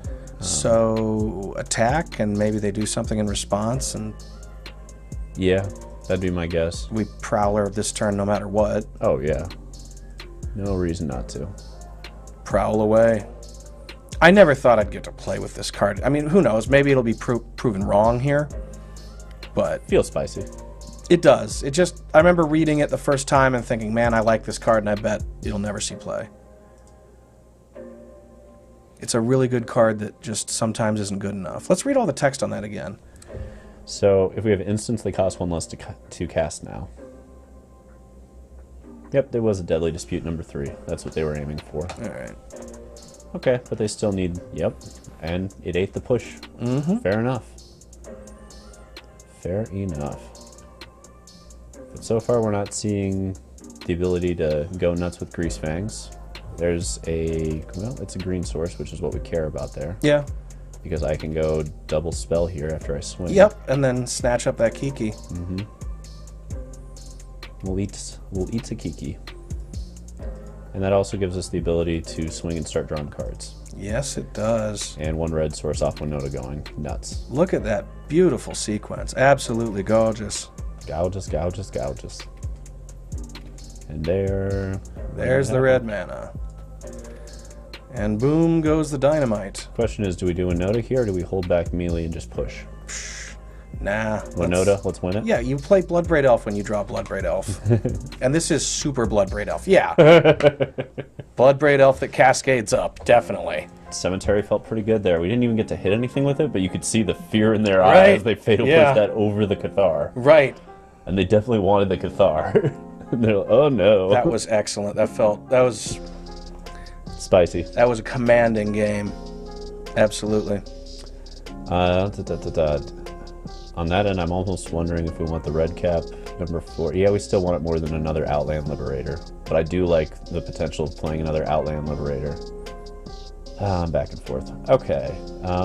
No, we can do better. Like, I don't know. They go first, but we're awkward on mana. We've got all our colors. Yeah, let's mull it. Let's mull it. Like, this is just too much on the upper end. Yeah. I'd rather have one less card. Just throw back an elf. Yeah. We're in business. Yeah, this is fine. And great on the draw. Great on the draw to accelerate into the Cathar. Especially after they're accelerating. Yep. To be able to accelerate into a Cathar, unless they get to do it. Okay, so they don't get to do that, but they do get Winota and a trigger, probably no matter what. But here we are with multiple Cathars. Yes, and we're hitting this because if they don't have the land, then it's a much bigger deal. Right. Force them to have land Winota. Oh, Greekachu. Amazing name, Greekachu. I'm so happy. I don't think